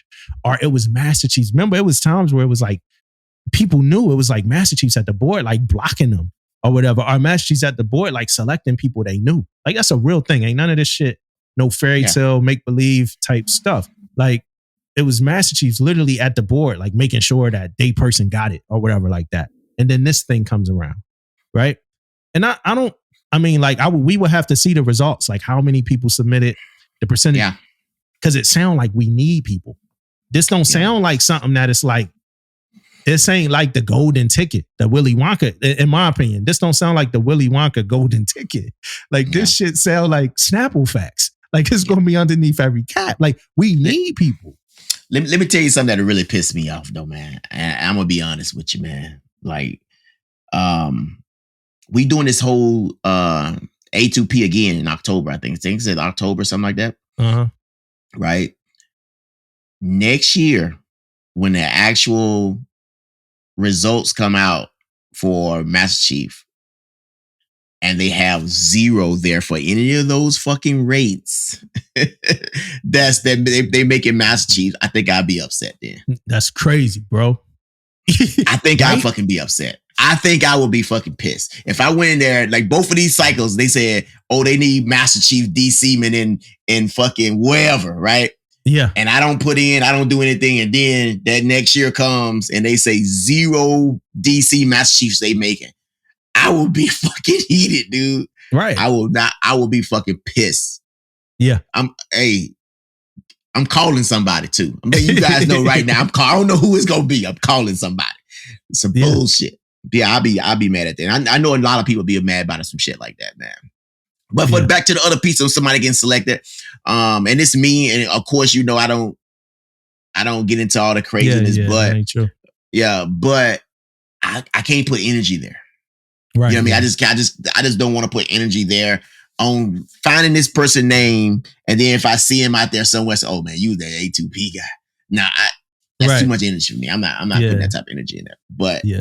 But yeah, man, I can see some people are getting upset. You're right though, man. Like, there's people out there that's been doing this for a long time, putting a lot of hard work in, and it's a incentive out there that you cannot even apply for. Yeah, you know what I mean. So it's crazy, man. So I feel you. You're right though, man. That'd be a good conversation to have. Yeah, my story. You know, my story is my story. You know, and I'm gonna get it how I get it. I ain't worried about it. Like we just recently had the whole the student loan thing with Biden. You know what I'm saying? We recently had a student loan thing with Biden. And I think that clears a way. Like, this all I'm going to say about this, because I don't want to get into it. It's something that I've been seeing people go crazy about on the internet or whatever like that.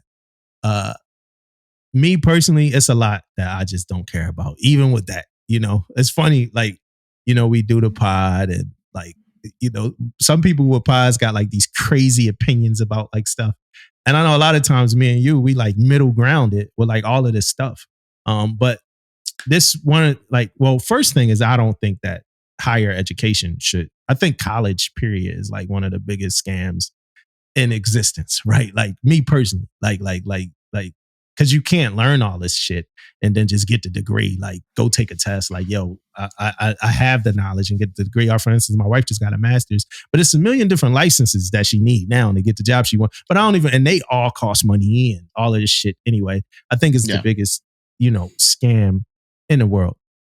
But what I want to say is about taxes, right? I'm going to say one thing, like the taxes. They've been taking so much money out of our checks or whatever like that forever. Me personally, I'm not mad at the fact that I know at least where my tax money will be going.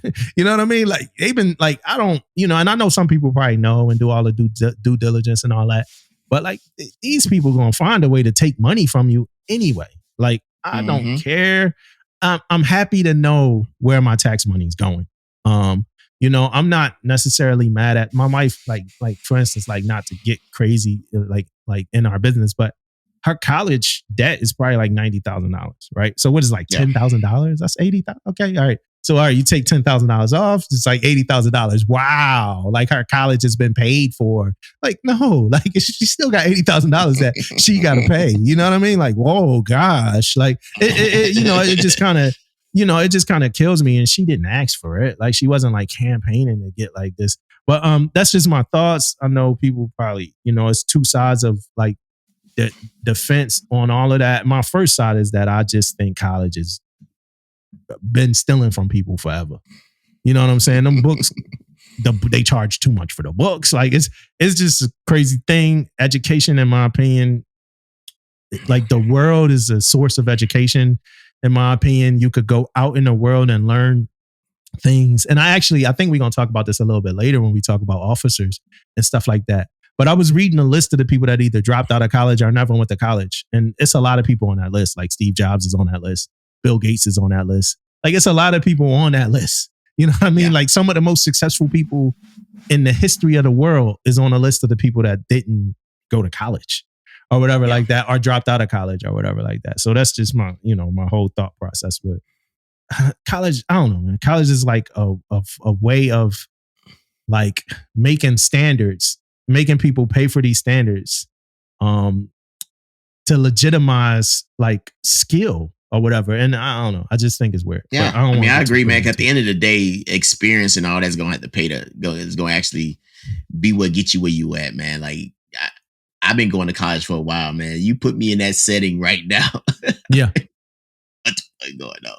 You know what I mean? So it most definitely some. I guess it's saying that you got a little bit of experience and I don't know what it do when it comes to actually getting the job done on a daily basis. You have to be there. I mean, you got to be there. You got to do some OJT. You know what I mean? All that type of stuff to get it. But yeah, I agree. Yeah, I mean, at least Biden wasn't, Derek Banks. You know what I mean? Like, so Derek Banks, if you don't know who that was, right?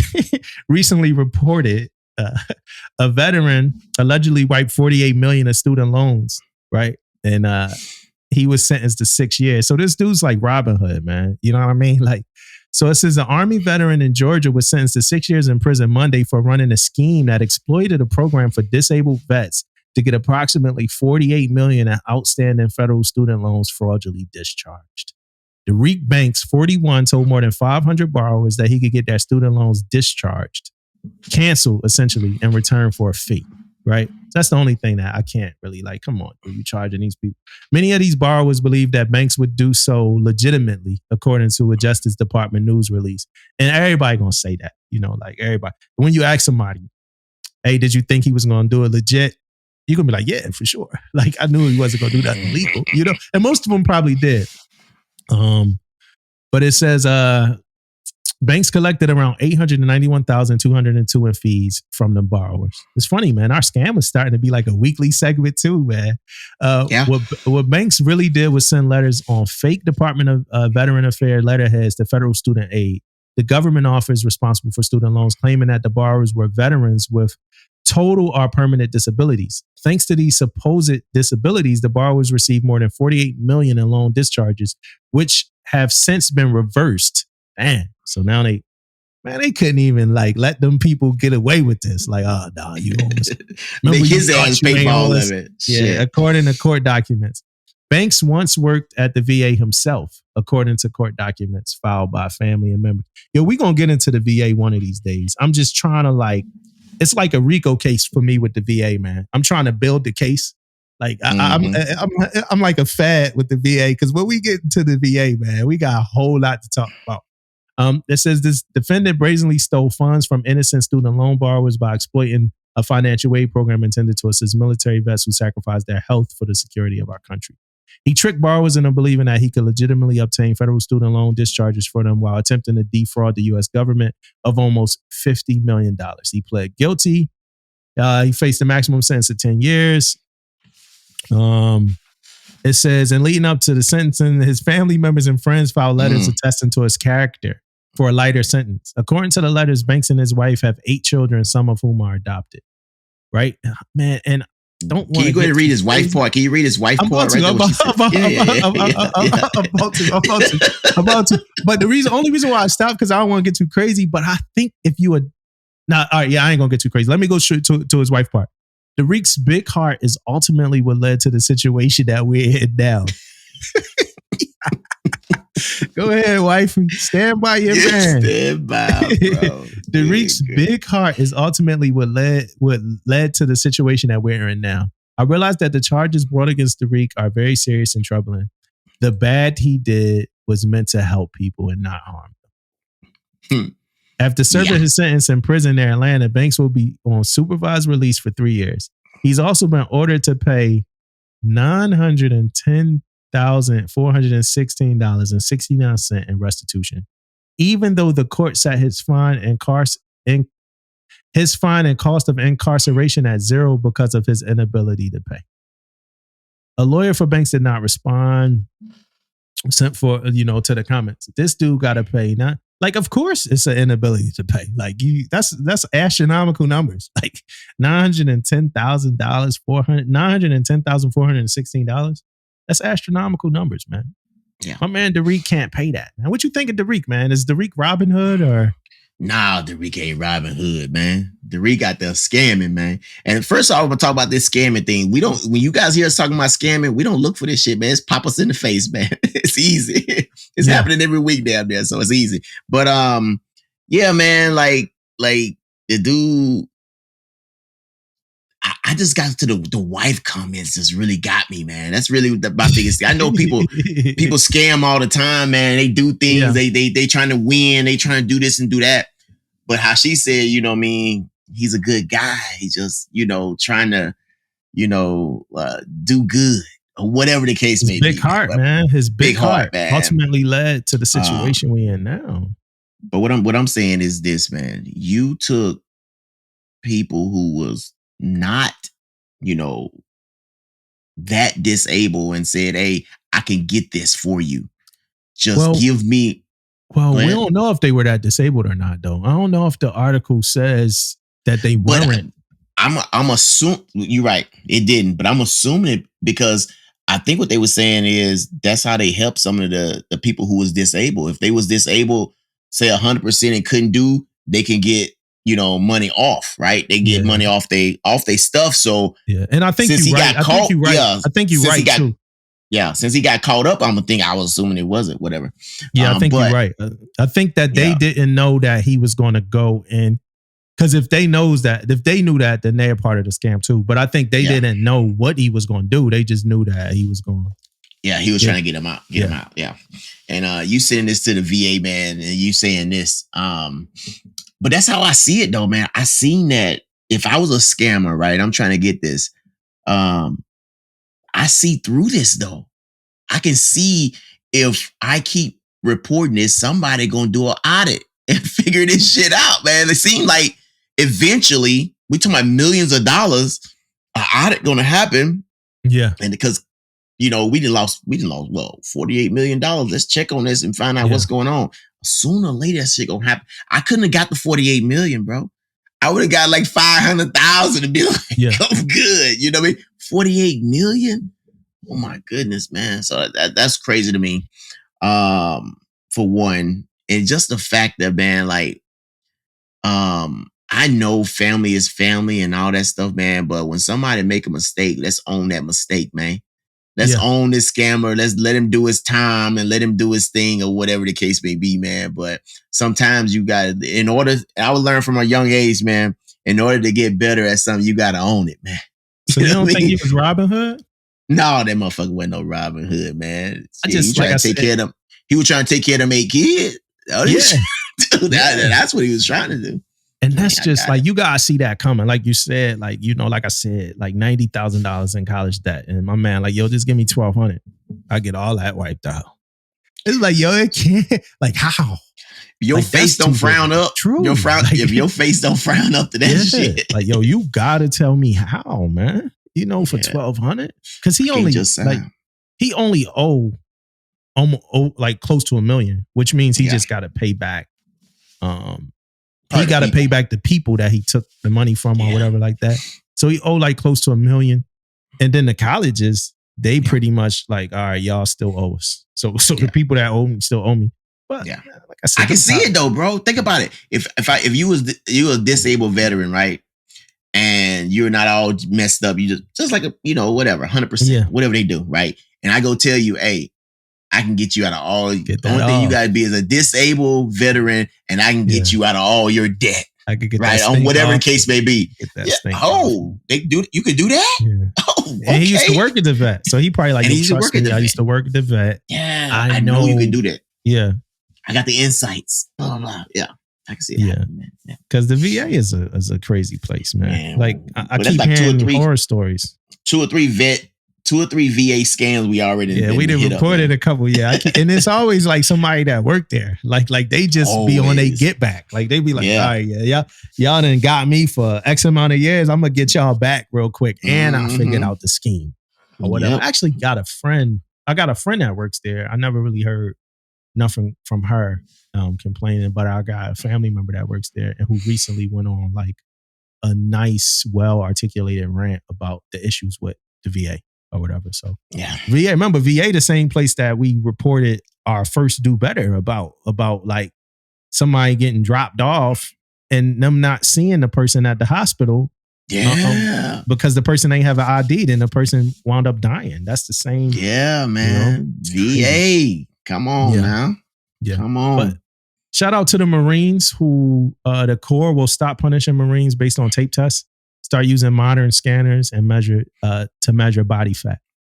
So I don't even need to get into the article pretty much, but it just says that starting in the first day of 2023, commanders will no longer formally assign Marines to its body composition program designed to help overweight troops lose weight or separate Marines for failing to lose weight while in the BCP unless body fat is estimated by dual energy X-ray absorptiometry or DEXA or bioelectrical impedance analysis, BIA.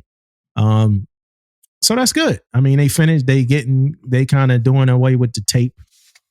And they going toward I know some people might not like that. Some people in the Navy might not like that. You know my take on this, man, and I don't know if this ever happened before. I don't know if you ever heard about this. Back in the day a little bit, man, people was getting kicked out. I want you guys to know people was getting kicked out because they failed the PFA, which is both PRT and BCA, right? The measurements, right? It was getting kicked out of the Navy. That is not an accurate measurement, man, of your body percentage. No, not at all. I want to know if anybody ever try to like sue somebody or something. You didn't kick me out. And this is no shit, not accurate. At all. You know what I mean? Some shit that like 5-year-olds with their, put the tape around his neck, put the tape around his belly. This is not. Yeah, no. Yeah. Now I can see you going and you do the measurements, you know what I mean? Like they talking about, you know, Marines doing. Now you do those type of measurements, you find, okay, yeah, this person is blah, blah, let's, you know, get them out or whatever the case would be. But we talking about how many sailors good sailors. Yeah. That we done kicked out of the Navy over a freaking tape, you know. And do you think stuff like that happened in the Navy now this is one of the reasons why we are changing? Well, we ain't changed yet. The Navy haven't changed yet, but it's coming to it. Marine the last ones. Yeah, we be the last ones. It's going to happen, but it could be a reason why we trying to change this a little bit. And you see a lot of stuff happening with PRTs and BCAs and PHA in a whole now lately. Yeah. It's a lot of different stuff trying to happen. Maybe it's coming because of this stuff, man. We didn't kick out so many damn people. Yeah, it's like if your neck ain't big, you know, you done. You got a little neck, you done. Little neck, man. Yeah, man. You pulling that 13, 14 neck player, you a wrap, man. It's a wrap, dude. Yo, so how they supposed to measure you? How you supposed to get measured though? Like how you because I just did a BCA.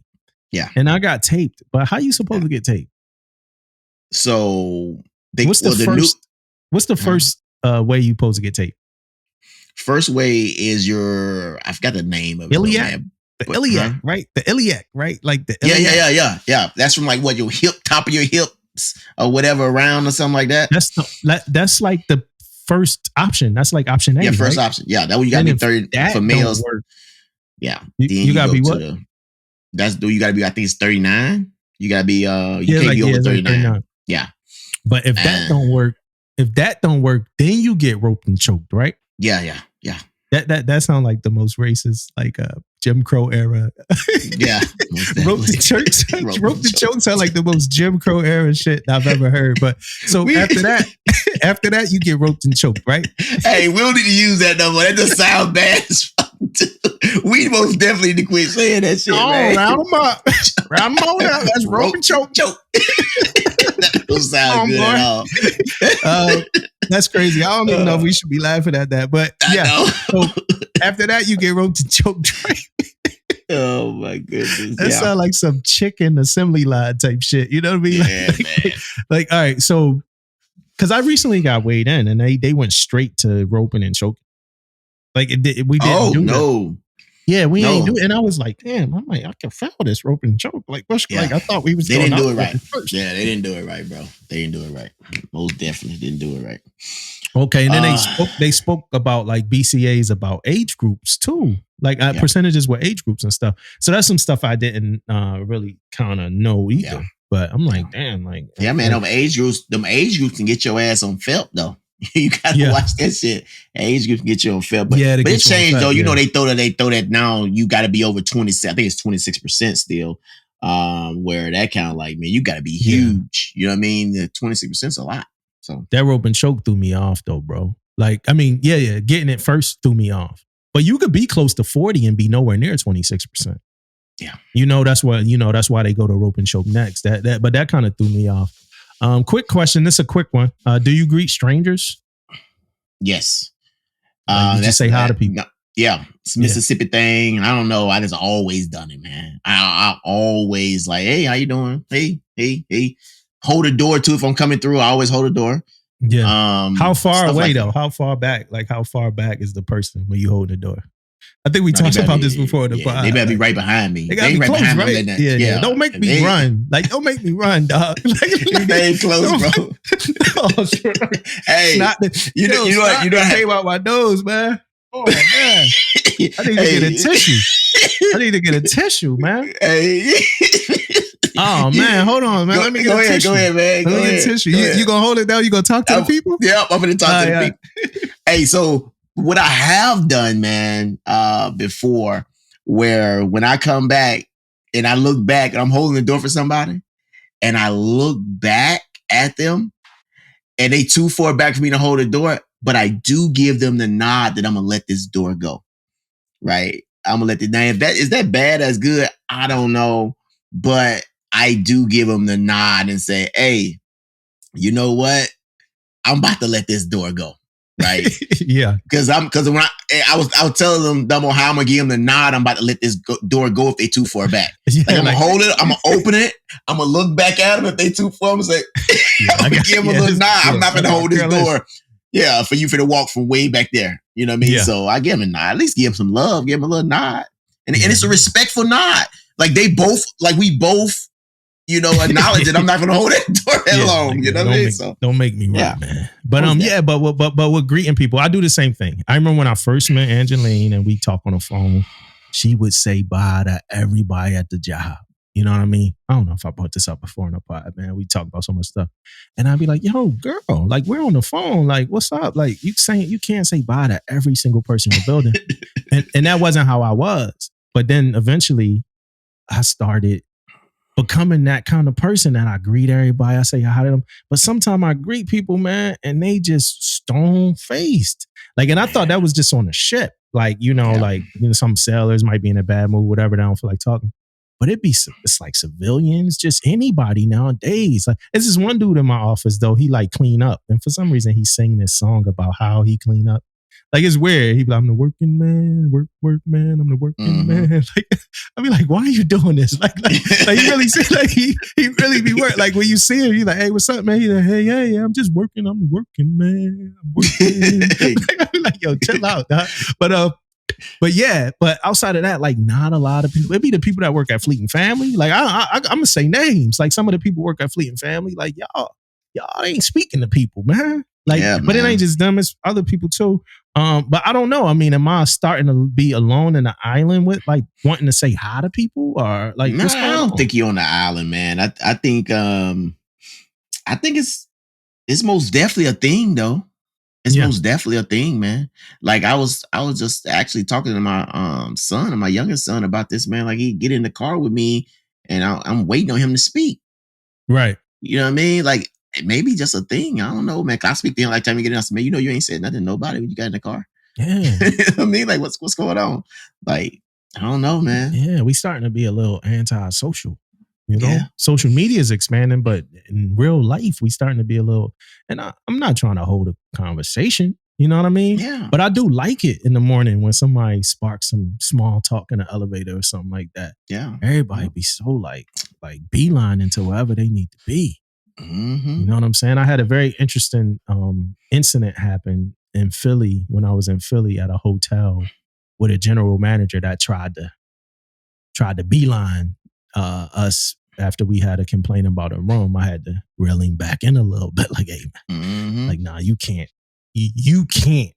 do this. Like, you know what I mean? Yeah. We customers, we need your service. We have a problem. You can't not speak to us. You know what I mean? Yeah. But that was just off principle. I ain't gonna get into it on the pod. Hey, but you that know was what? just You know what? principle. Like that same thing you saying right there, man. Like me personally, and this is one thing that I know Ella gonna hear this. She may say something about this, but I tell you this, that's where me, if I have say a room, for example, you had a problem with the room, I'm gonna go through the proper channels to handle this. But I do know I paid my money for it. I'm not gonna sleep in here. Right? Yeah. Ella? Ella coming downstairs. She not even the receptionist at the desk. I don't want the manager. Yeah. Off top. It is going straight to that. Me, I'm trying to like go through channels and I think, you guys got a jacked up room. Can you guys do something about this? Blah, blah, blah. Hey, I need to talk to the manager. Yeah. And do I respect that so freaking much, man. And I'm learning, like, I'm actually learning from this, man. When you get results, she gets results, man. Like me, I'm trying to go through this and trying to be nice about it and try, but I figure out though, you know what? When you don't talk directly to that manager, it's probably more rooms that look like this. Yeah. Ours was 2 rooms, bro. Yeah, see, ours 2 was, rooms. Yeah. Yeah. I don't want to get into the story, but ours was like 2 rooms. One was dirty. Yeah.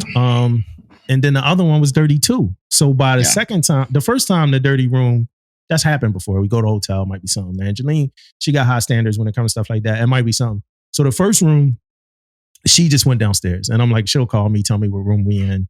But we go to the next room, same thing, dirty. So she goes down and she goes to talk to, the manager. And at some point, I'm looking at like this sign of theirs that says like, we pride ourselves in standards if it's a room dirty or some colors. But like this whole situation that I don't want to speak to the whole situation. It was just, at this point, it's 12:30 at night and we in the lobby and we talking to the guy at the desk and he's like, I want to say the maitre d' whatever, but he's like, yo,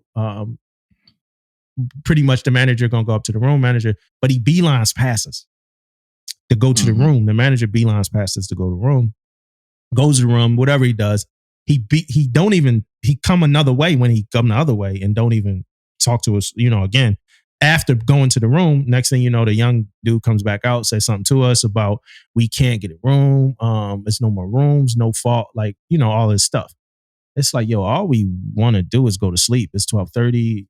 Left. I'm all the way here from like DC. All we want to do is go to sleep. But then I'm like, yo, by the way, like, yeah. And this was the general manager. It's he's like, yo, this is the highest you could go. I'm like, well, this guy just walked right past us.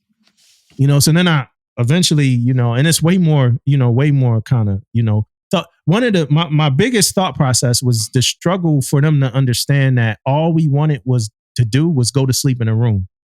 Vice wanting money, wanting compensation, anything like that. We didn't want none of that. Like it was a lady at the desk, like y'all should take videos. It'd be better to get money. And we trying to tell her like, yo, we don't want none of that. Like it's 12:30. We're here because a close member in our like family tree, friendship tree passed away. That's the only reason we're in Philly. Like we don't want money. We just want to go to sleep. Like that's it. Like, and I think that was hard for them to understand. You know what I mean? Even the general manager dude, because the young boy like, well, you could leave, but it'd be no fault. It'd be no fault. We just let y'all go. I'm like, no fault. I don't even know what that means. So we called the general manager dude over, and I finally start talking to him, and I'm like, kind of like, now I'm giving him like a lecture about like when you in that position and you got your junior people talking to people when it's a problem and the way you need to approach that situation. You got a 20-year-old. Nothing wrong with his age, but probably new to this company, new to this hotel company, talking to customers who just had 2 dirty rooms. Not 1, 2, and it's 12:30. Yeah. Like you need to make your way over and say a word or two. Like it's time. Yeah. Like maybe the first room, no. But the second room, like we sitting in the lobby and I told him, I'm like, yo, we've been to this hotel before. We like it. We like the hotel. We like the hotel bar, the hotel restaurant, and it's in the close vicinity of my friends. I'm like, and we intend to come back to this hotel as well. The only thing that can mess up our experience with this whole hotel right now is you. You're it. Like the general manager. You can mess our whole experience up. You know, like I ain't even want to get that deep into it. But yeah, it was general manager. And it's just a thing now about just people being social. Yeah. Like, come on. Like, bro, like I'm seeing so many people that I didn't know had thoughts, and I don't want to get into it.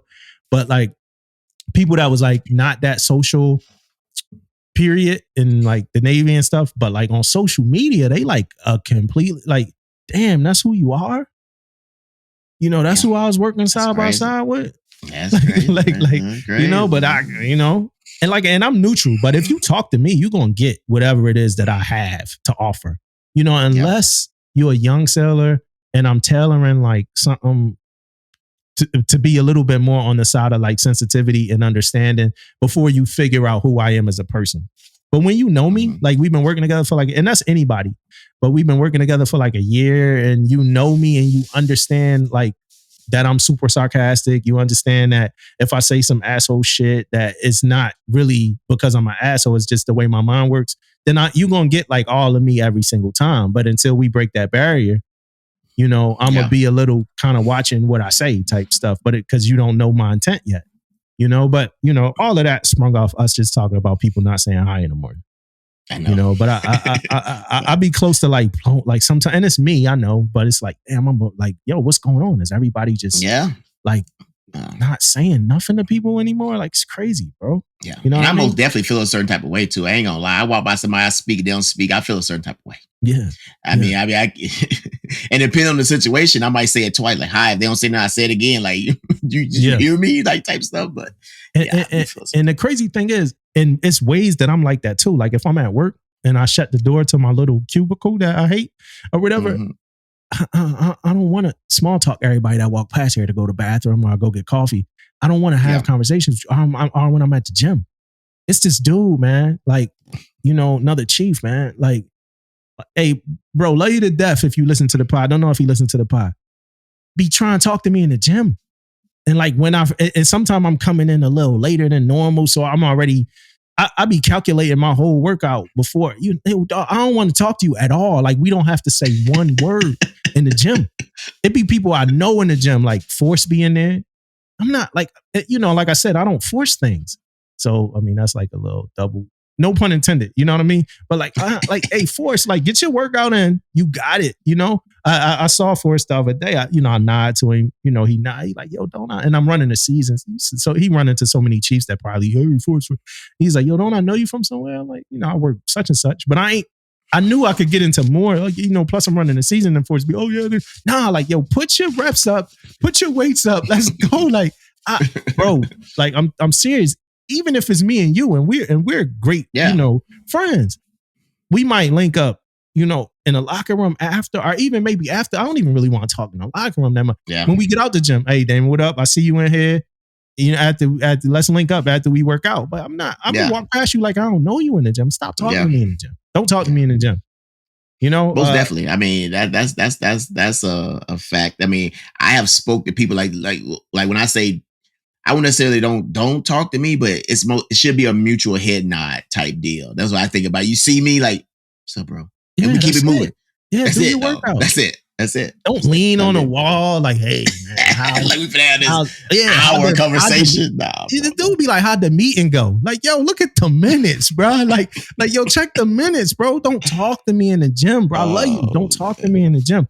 It's funny because that made me think of something my admiral said recently. She said, don't ask me about command decisions at like command picnics and stuff. Like don't ask for like my vote. Cause she was like, that happens sometimes. People be like, hey, we should start doing this. And she's like, oh yeah, it's a good idea. And then like that person leaves that conversation and like you see an email like, hey, yeah, I had a conversation with the Admiral. Admiral said like, it's like shit like no, like this happened at a command picnic. I didn't see that shit happen before. Yeah. All right, let's get into this shit. A couple pictures that I came across on the internet. The first one was it is. Hey guys, this might be a longer pod today. Hope you guys know that. But this first one was on Reddit. It says, do you think a civilian company should have a chief's mess? Right. And then here's the blurb. It says, I worked for a Fortune 500 company a few years back. They hired vets quite often from all branches. We had E7 and above too. On a training class with several Navy folks, including the instructor, he shared the news that one of the top dogs was trying to build a chief's mess in the building. He didn't seem to like the idea, and he was also a chief. He said, we left the Navy, stop trying to make this place like the Navy. He was a straight shooter. Are some of these egos that big? Have you heard similar stories? He said, I wanted to add it never went through. Top exec said, mess hall request shit denied. But what's your thought? Like, I don't think it's an ego thing. I just think it's something else. Like, don't want to give up. Like, don't ever want to let it die type thing. But what's your thoughts on like having a chief's mess at like the civilian company? Nah, bro. I ain't trying to do all that, man. Like, if you trying to find a way to have some camaraderie, had a way to meet up and do all this, that part of it, that's okay, whatever. We can do stuff like that. But we ain't finna name it the chief mess. We ain't finna talk about chief mess shit. We ain't finna do none of that stuff, man. We did that for a long time, man. We trying to start a new era, you know what I mean, in our lives. And the chief, I don't want the chief mess to be a part of it right there, man. Like, and I'm in the Navy, man, and I'm a chief. I'm always a chief and all that good stuff. But I'm not finna go to my civilian job and say, hey, man, hey, what you guys think about, having a chief mess, bro?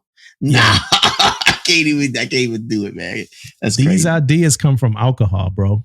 So got to. Happy hour, 5 of them bonding over, some old fashioned in Manhattan, something that, these chiefs drinking or whatever, or beer, but like, and they just like, yo, it'd be a great idea if we bring back the mess from, when we was in, bro, or whatever. And dudes, you remember? Yeah. Then you got that one dude that don't understand that like drunk deals should never be repeated again. You know what I mean? It's like when you drunk and y'all are couples and y'all talk about the destination trip. Like that y'all always talk about whenever y'all get drunk. Oh, we need to go to the Bahamas together. Like, but you get that one person the next day sobering up, like, yo, was we for real about no, we were not for real about the Bahamas trip. We was drunk, bro. but that's what he did. So he come back to the work the next day, like, yo, bro, like, I'm serious about this mess thing. I'm gonna email, my man from USS Last Ship or whatever. I'm gonna tell him to send a copy of the bylaws over, and we gonna, put together a request. Boom, boom, boom. Like, come on, man, give it up, bro. Are you serious, bro? Give it up, man. That's just funny to me, bro. Like, that's so funny to me. Like, that was crazy, man. Another thing that was funny, right? So Delta Airlines back in Delta Airlines. Yes, indeed.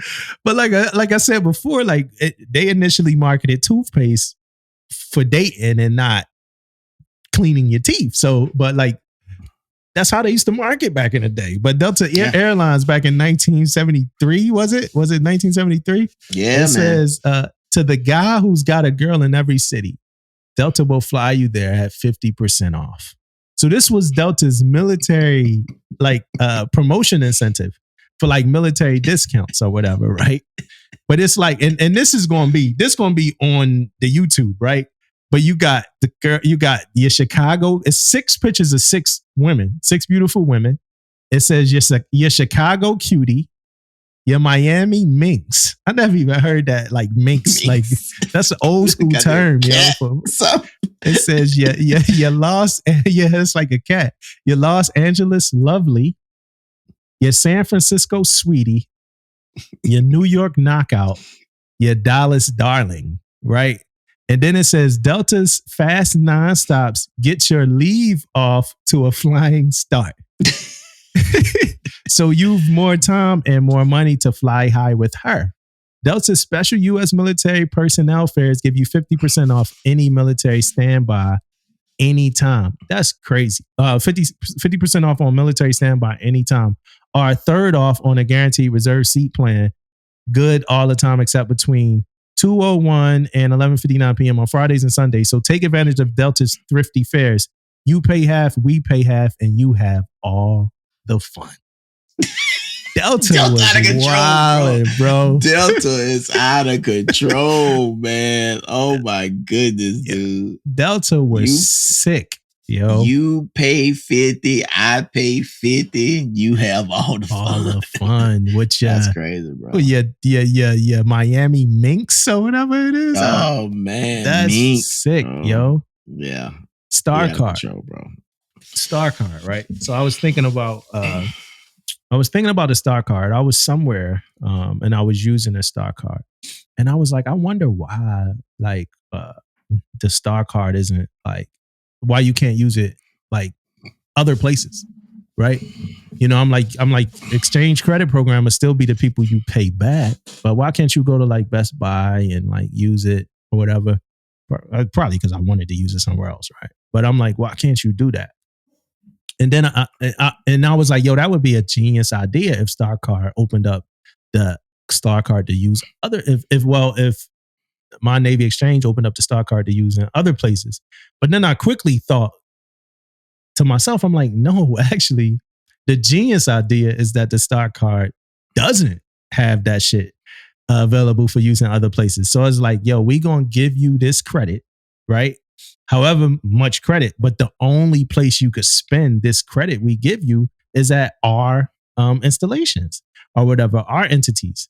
So we give you the money and we recycle that money back to funnel through us to you, through us to you, through us to you. And I just thought that was a genius ass idea when I really thought about it. That was it. That was all I had with the star card. Yeah, most definitely a great idea, man. Yeah, I mean, and then it depends on, I don't know what it depends on, but they give you a certain number. That's your number.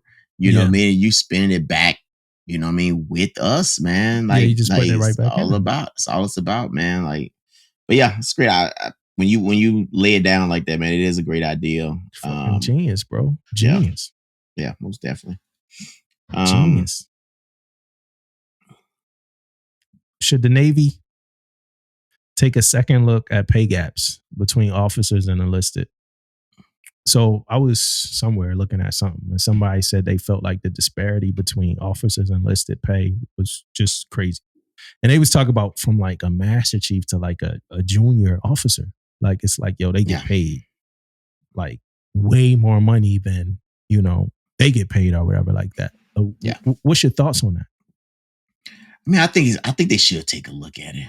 I mean, and it's me just talking about it like, you know, right now. And I haven't did no, you know, deep dive into it or anything like that. But you are correct, man. I think like, for example, I mean, we say Master Chief, we're talking about CMC also, right? When we say we're talking about Master Chiefs and we're talking about part of the triad, and you got a junior officer there, is probably making more money than a person that's part of the triad, man, you know, of the ship. So now, with that being said, you got these kids out here coming out of college 4 years and coming out again, probably paid more than these E5s, E6s, and probably Chiefs, some of the Chiefs too. So, I mean, it is a thing. Should we take a look at it? Yes. Should they get paid a little more because they did 4 years of college? That goes back to what we talked about with the education. The education piece that don't really mean a whole lot, but it matters. You know what I mean? It matters. So, yeah, man, I kind of agree a little bit with it, man. And we should take a deeper look at this, man, because we one thing about the, you know, that E6 to E9 area, man, we do a lot, bro. Not saying E5, E4s don't, but when you at that management, really like management and leadership level, we do a lot. And believe it or not, we mold these young officers too, and to become, you know, what they gonna become in the Navy, captains and all this type of stuff. But I think I most definitely think it's something we could look at, man. Take a look at. Yeah. So you brought up something about college. What's the difference between an enlisted and an officer? Damn near, I mean, college. I mean, like at the end of the day, that's one of the biggest things. Like right now, you can be enlisted, and if you have a college degree, you can cross over to the officer world way easier than anything if you already Yeah. got that college degree. So I So mean, I think that's one of the biggest things. so now this is just a thought, right? So we have, we talk a lot. Sometimes this is a thought. Do you think the concept that to be an officer, like you had to go to college? I don't want no officer to get offended or not. But you think like the concept to be an officer, you had to go to college. Do you think that's an old concept? No, So you I think think I now, think I think it's still a concept. Yes, it's different ways to become an officer in the military. But if I was out there thinking an old concept, I'm thinking to myself, they are becoming an officer depending on how what way they going. I'm thinking they educated, you so know. so so like what I mean is like if Bill Gates, it's a weird way to ask this question, but if so Bill Gates didn't have a college degree, Hmm. right? Should he not be an officer in the Navy? Um, well, I wouldn't say he shouldn't be an officer because, like we just said, it's different ways of becoming an officer. Um, but Bill Gates, man, yeah, he should be. I mean, he can teach a lot of people and train a lot of people on how to be great. So I most definitely think he should be an officer. Yeah, he That's could like be. so that's kind of it's like a weird way of asking a Well, I question. got what So, you're saying now. I kind of like got through off on what you're trying to say. You trying to say like to me, I'm thinking the criteria for being an yeah, officer, right? yeah, The criteria was needed. I do feel like I have came across several E1s, E2s, E3s, E4s that can probably step right in and do the same job as the officer do, yeah. right? Coming in. So and they don't have a degree, right? And they don't have a degree at all. So I most definitely don't think that's the point of when I look at who can be an officer and not look an officer. So yes, I do agree with that now. Since you said it like that, I Yeah. do agree that um, you don't necessarily have to have a degree to be an officer. I think at some point it was like a um what is called like amplitude or whatever. At some point, I think it was like the ability to learn thought. Like how much can this person learn? Where like how high is this person ceiling? The biggest difference I see right now between officers and enlisted young people of that age is like ownership, right? And it's my own perspective. Like most Hmm. young officers I know, they have like the ownership concept down. I don't know if they learn it in college or if they learn it in like the war room, but they understand that like they play a role in certain thing and they take responsibility for certain stuff. Yeah. Right. I hear that from them a lot more than I hear it from like young sailors their age, like junior enlisted their age that might not ever take ownership and something be like, yeah, this is my fault. I did this. What can I do better type stuff. But outside of that, man, I don't know if we'll ever do it, and I understand it, but I think at this point, in ways, it's a little bit traditional that like the criteria, to be an officer is college. Like I do think that some people are fitting, and that's why I think more about the pay, the differences and the disparity in pay and stuff like that. Because I think just the world is changing as a whole.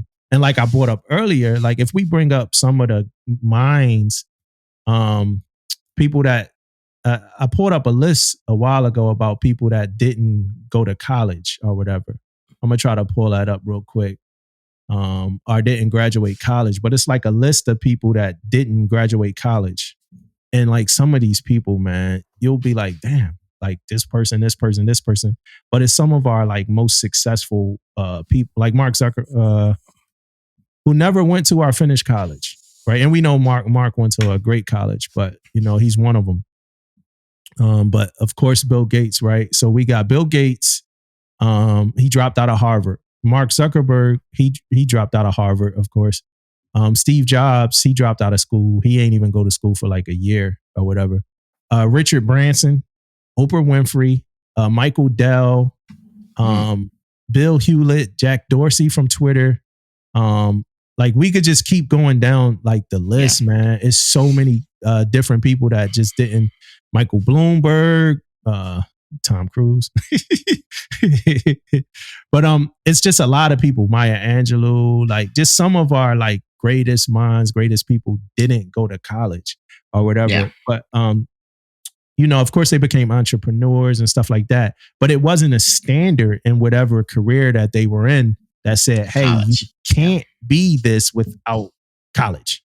Like Bill Gates, you can't, you know, own, run, create Microsoft without attending college. Like and this again, it's just me throwing thoughts in the air, just thinking about certain things. And I respect officers, you know, to the core and love them all. But I just think about college, and if that requirement was something that, you know, was older, and if it's a way we could do something else now, like, can we test people? Can we send them to like a prep school or something if they desire to be an officer? Like, does it still have to be college? Because yes, we see a difference in, you know, the people that went to college in the Navy and stuff like that, but we also see a difference in the world with people that didn't go to college, you know, and like their ability to lead and their ability to like change culture and move certain things. Like that's college doesn't qualify you for that or whatever like that. If, you know, if I could say so myself or whatever.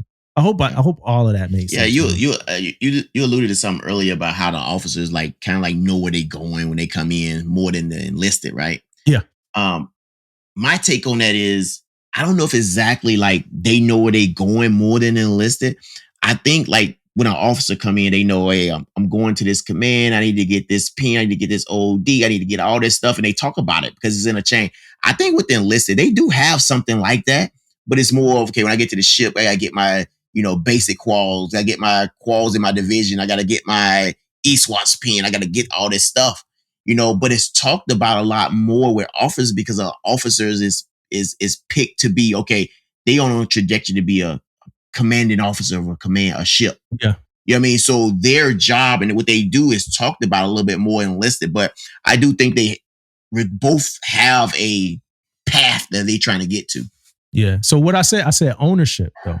Yeah, ownership. So, okay. And that's because whenever we talk about ownership, I know me and you talk two different things about ownership. Yeah. So what I meant with ownership is when something goes wrong, officers understand the accountability. Maybe I should say accountability more so. Yeah. But like when I talk to a 23-year-old officer, for instance, they understand their accountability and what went wrong at a higher clip than when I talk to a 23-year-old sailor.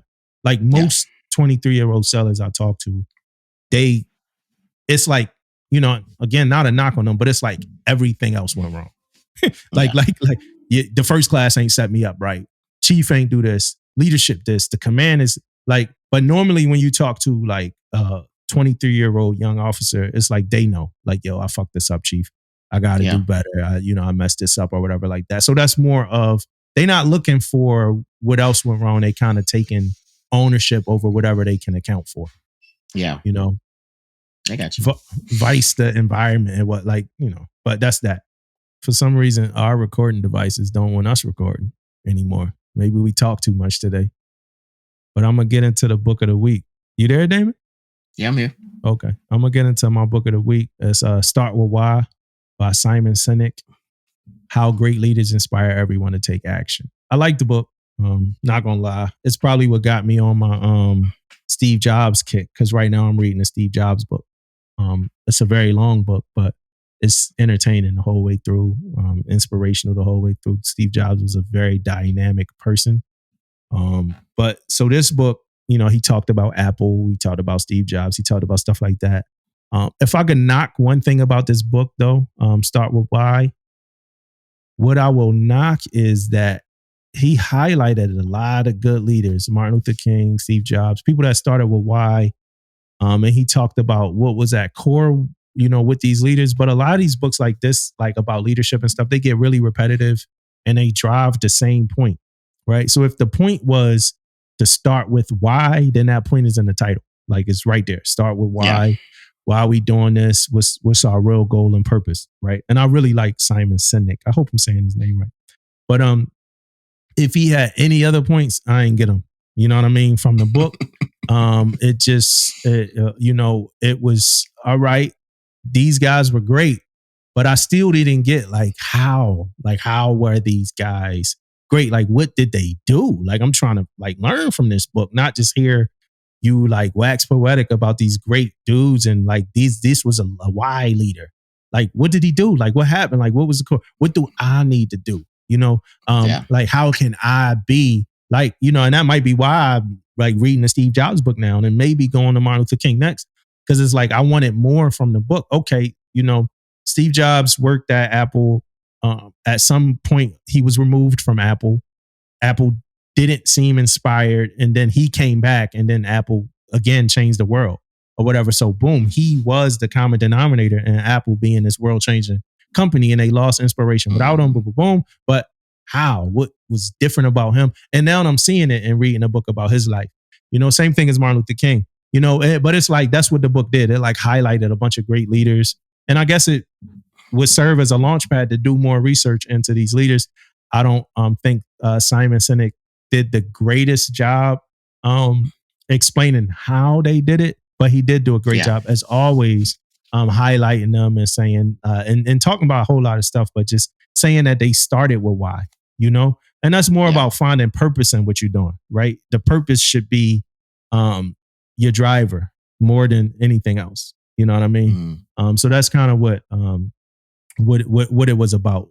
Start with why. So good book, 4 out of 5, really good book. I mean, it's just that I wanted I kind of wanted the damn secrets. What's the secrets, man? You know what I mean? Yeah, I know, right? Yeah. But yeah, so yeah, man. Episode 3, right? Episode 3, man. Terminal List, man. Episode 3. What's the title? What's the name of this episode? Oh man. Ooh, hold on. Terminal List episode 3. The name of this? Terminal List episode 3. I got. What was the name of this episode? I'm gonna tell y'all now while we don't know the name of this episode that this gonna be a half-ass review anyway, because we both watched this episode about 3 weeks ago. It's called Consolidation. No, Damon probably watched it a month ago at this point. But Terminal List season 1, episode 3 is called Consolidation. Right? You remember anything about this episode? Well, the biggest thing that I right now off the top of my head, I think about this episode, and you're right, it's gonna be a half-ass fucking thing. But this is when the reporter found out that he wasn't just fucking. It wasn't just in his head. Mm-hmm. You know what I mean? This was the one where, they was trying to have coffee. She was trying to talk to him or whatever, have a little conversation. And he starts seeing shit and talking about shit. And he gets up and say, we got to go. Yeah. We got to go. And then he gets in the car, then she found the guy actually shot at him first. And then she kind of knew, okay, yeah, that was crazy, right? Yeah, this shit legit now type stuff. So yeah, that was that I got out of this part. Yeah. He, this was the one that got me. It pulled me in. For the first 2, we talked about me not really, believing Chris Pratt being in a certain stuff.